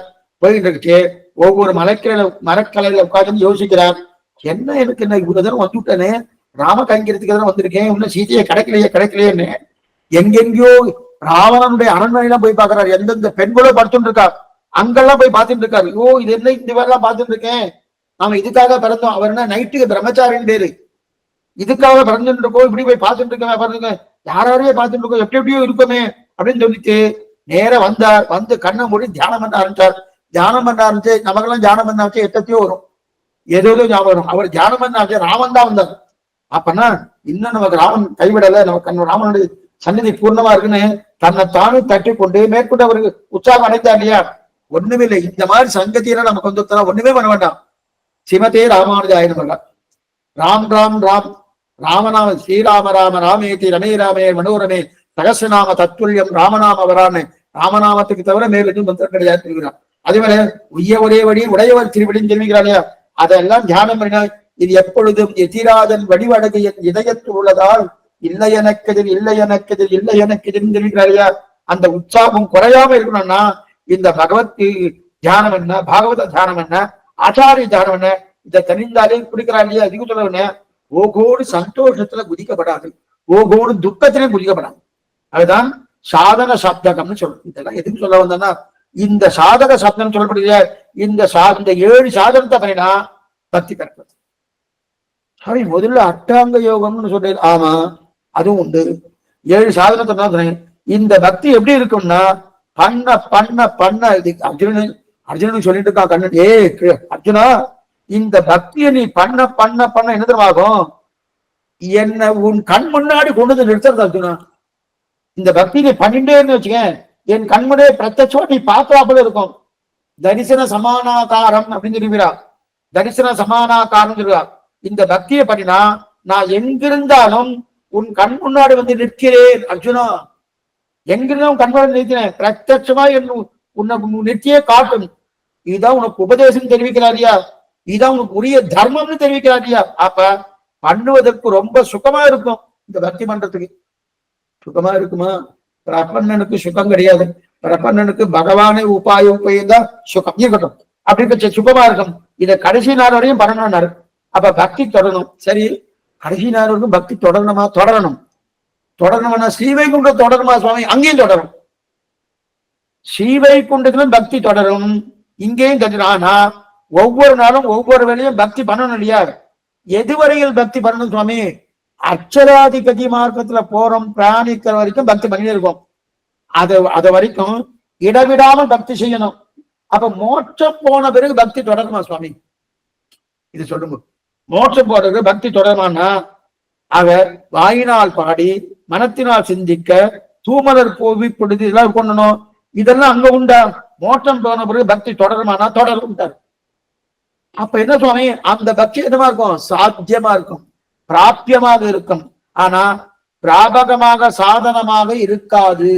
அதுதான் ரொம்ப முக்கியம். அப்ப இங்கிருந்து அங்க போனவன் அவன் பக்தி நிஷ்டனா இருக்கன்னு வச்சுக்கோ. இதோட முடிச்சோம். பக்தி நிஷ்டனா இருக்கன்னு வச்சுக்கோ. இங்கிருந்து பக்தி தன்னுடைய பக்தியை வைத்துக் கொண்டு சாதித்துக் கொண்டு பகவான் அனுகிரகத்தை விட்டு மோட்சத்தை அடைந்தான். அவன் பக்தி நிஷ்டன். சாத்தியோபாய நிஷ்டன் சாதன பக்தி வைத்துக் கொண்டு மோட்சம் அடைந்தான். சரி, இப்ப அங்க போனதுக்கு அப்புறம் அது சாதன பக்தியா இருக்குமா சாத்திய பக்தியா இருக்கும்னா அந்த பக்தி நிஷ்டனுக்கு அது சாத்திய பக்தியா இருக்குமே தவிர சாதன பக்தியா இருக்கும். இங்கேயே பிரபன்னனுக்கு சாத்திய பக்தி, அங்கு போனாலும் சாத்திய பக்தி பிரபன்னனுக்கு. இங்கே சாத்தியோபாய நிஷ்டனுக்கு சாதன பக்தி. ஆனா அந்த சாத்தியோபாய நிஷ்டனே கொஞ்சம் மாறி மாறி மாறி மாறி சாத்திய பக்தி ஆவதற்குண்டான வாய்ப்புகள் இங்கு இருக்கிறவனுக்கு இருக்கு. ஆனா ஒருவேளை சாதன பக்தியிலேயே கடைசி வரைக்கும் இருந்தான்னா அவன் ஸ்ரீவைகுண்டம் போன பிறகு முதல்ல அவனுக்கு ஸ்ரீவைகுண்டம் உண்டா? நிச்சயம் உண்டு. ஏன்னா பக்தியோ அல்லது பிரபக்தியாலேயோ என்னை அடைகிறான்னு எப்ப கண்ணன் சொல்லியிருக்கானோ ரெண்டுமே உண்டு. அப்படி இருக்கச்சே அங்க போன பிறகு பக்தி என்னவாகன்னா அந்த பக்தி சாதன பக்தியா இருக்காது, அங்க எல்லாமே சாத்தியம்தான். அப்பனா பிராப்தியம் புருஷார்த்தமா இருக்குமே தவிர பிராபகமாக இருக்காது. அதுவே புருஷார்த்தமாக. இப்ப ஒரு வாசி பார்ப்ப ஒரு வித்தியாசம்.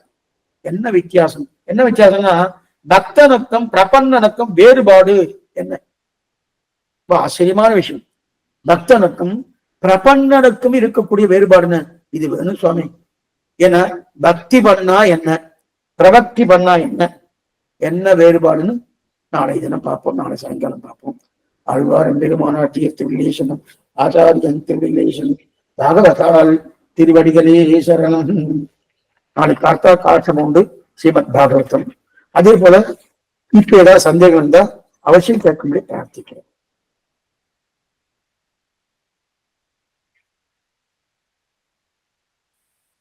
அரியன் சுவாமி நமஸ்காரம். சொல்லுங்க சுவாமி. இப்ப சாத்திய பக்தின்னு ஒண்ணு இருக்கு. அது வந்து பக்தியே பிரயோஜனம், பக்தி செய்வதே பிரயோஜனம். ஆனா பெருமாளுடைய முக உல்லாசத்துக்காக செய்யற அப்படின்னு ஒண்ணு இருக்குல்ல, அதுவும் இதுவும் ஒண்ணுதான். அதாவது பக்தியை பிரயோஜனமா செய்யறதுதான் பெருமாளுக்கு முக உல்லாசத்தை கொடுக்குமா? புரியத்துக்காக சொல்றேன். சேவா காலம் ஒரு சுவாமிக்கு தெரியும். அவர் போய் திருவாரூரை சேவிச்சுட்டு இருக்காரு. திருவாரூரை சேவிச்சு முடிச்சிட்டாரு. இன்னும் சாத்துவர ஆகல. வந்து நின்னாரு. சுவாமி சுவாமி திருவாரூரை சேவிச்ச எதுக்கு சேவிச்சதுன்னு கேட்டார்.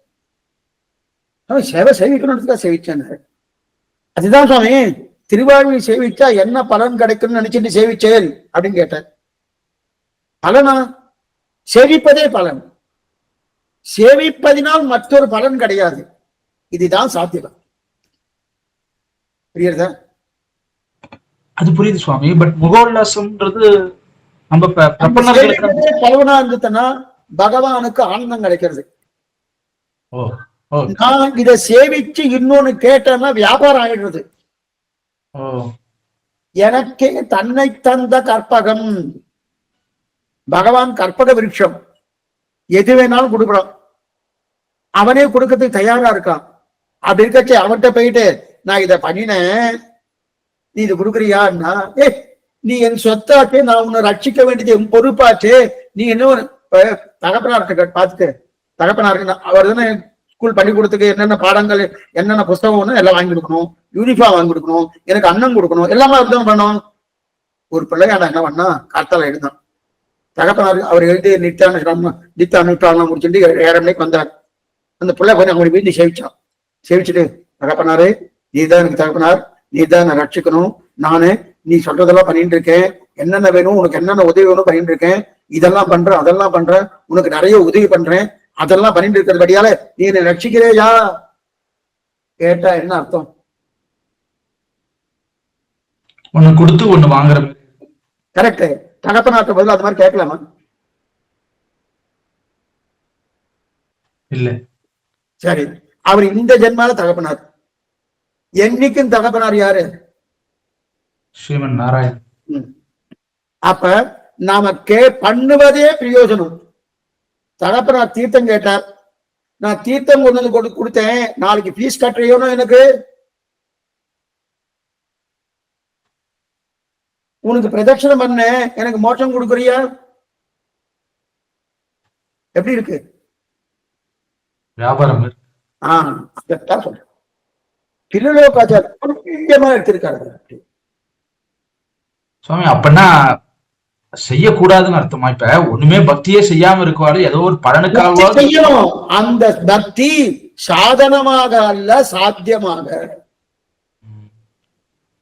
இப்ப பக்தி நிஷ்டனும் எல்லா கைங்கரியும் பண்ணுவான், அதே பிரபன்னனும் எல்லா கைங்கரியும் பண்றான். புரியத்துக்காக சொல்றேன். இப்ப ஒரு கோயில்ல ஒரு உபயம் பண்றார், பக்தி நிஷ்டன் ஒரு உபயம் பண்றான், பிரபன்னன் ஒரு உபயம் பண்றான். 4ஆம் உற்சவம் பக்தி நிஷ்டன் ஒரு உபயம் பண்றான். அவன் என்ன உபயம் பண்ணுவான்? 4ஆம் உற்சவத்தை நான் பண்ணிட்டு இருக்கேன், அதனால எனக்கு இந்த புண்ணியம் எல்லாம் கிடைக்க போறது, இந்த எண்ணத்தோடு பண்ணுவான். அதே 5ஆம் உற்சவத்தை ஒரு பிரபன்னன் பண்றான்னு, 5ஆம் உற்சவம் நான் பண்ணிட்டு இருக்கல, நானே பண்ணலையே, அவர் தானே பண்ணி வைத்துக் கொண்டார், இந்த எண்ணம் பிரபன்னனுக்கு இருக்கும், அந்த எண்ணம் பக்தி நிஷ்டனுக்கு இருக்கும். எது சரி?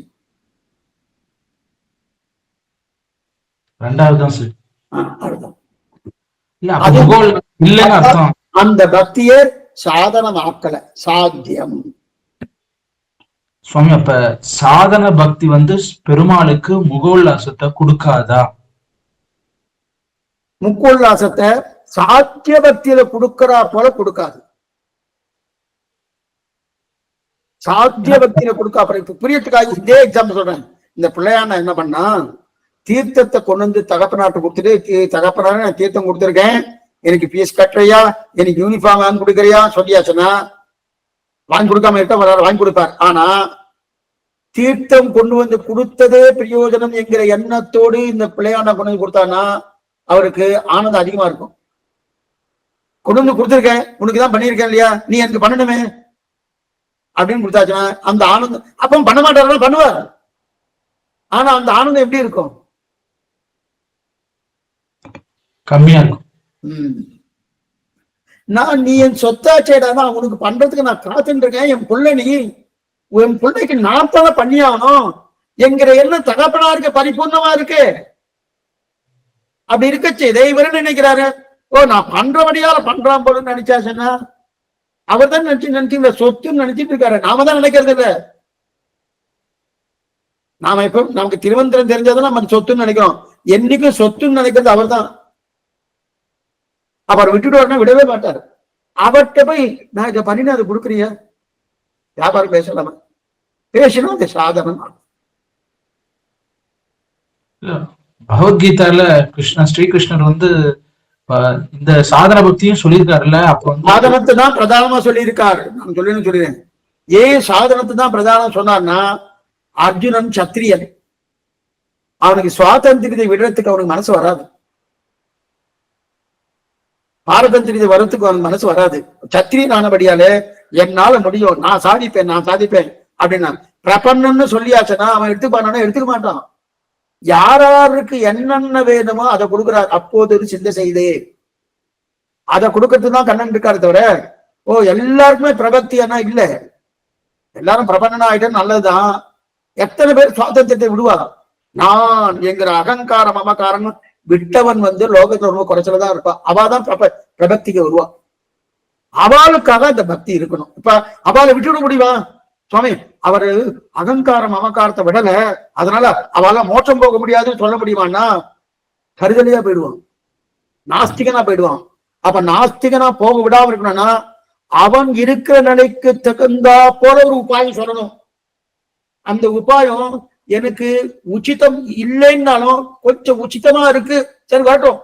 அப்படியாவது தீய வழியில போகாம இந்த வழிக்கு வந்துட்டானோ தேவை. அதனால பக்தி வச்சோம்.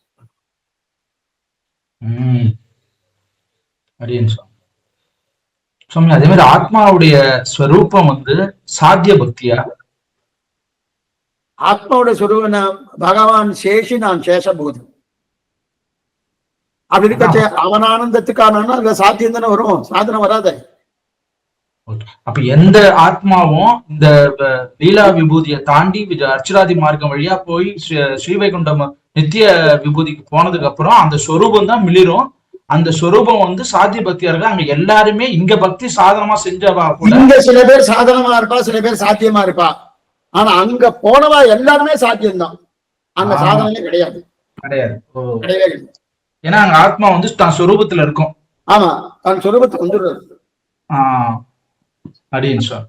ரெண்டாவது சாதன பூமி இல்ல, சாத்திய பூமி. இங்கதான் சாத்தியம் சாதனம் ரெண்டும் உண்டு. அங்க சாத்தியம் மட்டுமே உண்டே தவிர சாதனம் கிடையாது ஸ்ரீவைகுண்டத்துல. பட் அங்கேயும் டிஃபரன்ஸ். ஒருவேளை நமக்கு சுவார்த்தம் பரார்த்தம் சொன்னேன். கைங்கரியத்துல வித்தியாசம் இருக்கு. கைங்கரியம்னா ஆனந்தத்துல தாரதமியம் உண்டு, வித்தியாசம் உண்டு. எது போல இந்த குழந்தை நான் இதெல்லாம் பண்ணேன் நீ பண்ணுன்னு சொல்றாலும், இந்த பண்றதே பிரயோஜனம் பண்ணாலும் தகப்பனாவுடைய மனசுல வித்தியாசம் இருக்குமா இருக்காதா? இருக்கும். அந்த வித்தியாசம் பகவானுடைய திருவுள்ளத்துல இருக்கும். அதுல கூட பிரபன்னன் தான் உயர்த்தி, பிரபன்னன் தான் உயர்த்தி. நம் சம்பிரதாயத்தை போல எதுவுமே கிடையாது கிருஷ்ணா, கிடையாது, எதுவுமே கிடையாது. நாம எல்லாம் நித்தியமே பகவான தியானம் பண்ணி இருக்கணும். ஆச்சாரிய தியானம் பண்ண என்ன, எங்கேயோ கொண்டு போய் சேர்க்காம இதுல கொண்டு சேர்த்திருக்கியே, இதை விட வேற என்ன உங்களுக்கு? என்னென்று செய்தேனோ என்னெஞ்சில் திகழ்வதுவே. எங்கெங்கயோ யாராரோ எப்படியோ எப்படியோ அலைஞ்சின்னு இருக்கா. அதை விட்டுட்டு என்னை கொண்டு வந்து இந்த சம்பிரதாயத்தை கொண்டு வந்து சேர்த்து அந்த நியாயத்தோடு பண்ணிருக்கே, இது ஒன்றே பொருள், நீ பண்ண பெரிய மகோபகாரம், இதை விட வேற உபகாரமே தேவையில்லைன்னு சொல்லணும்.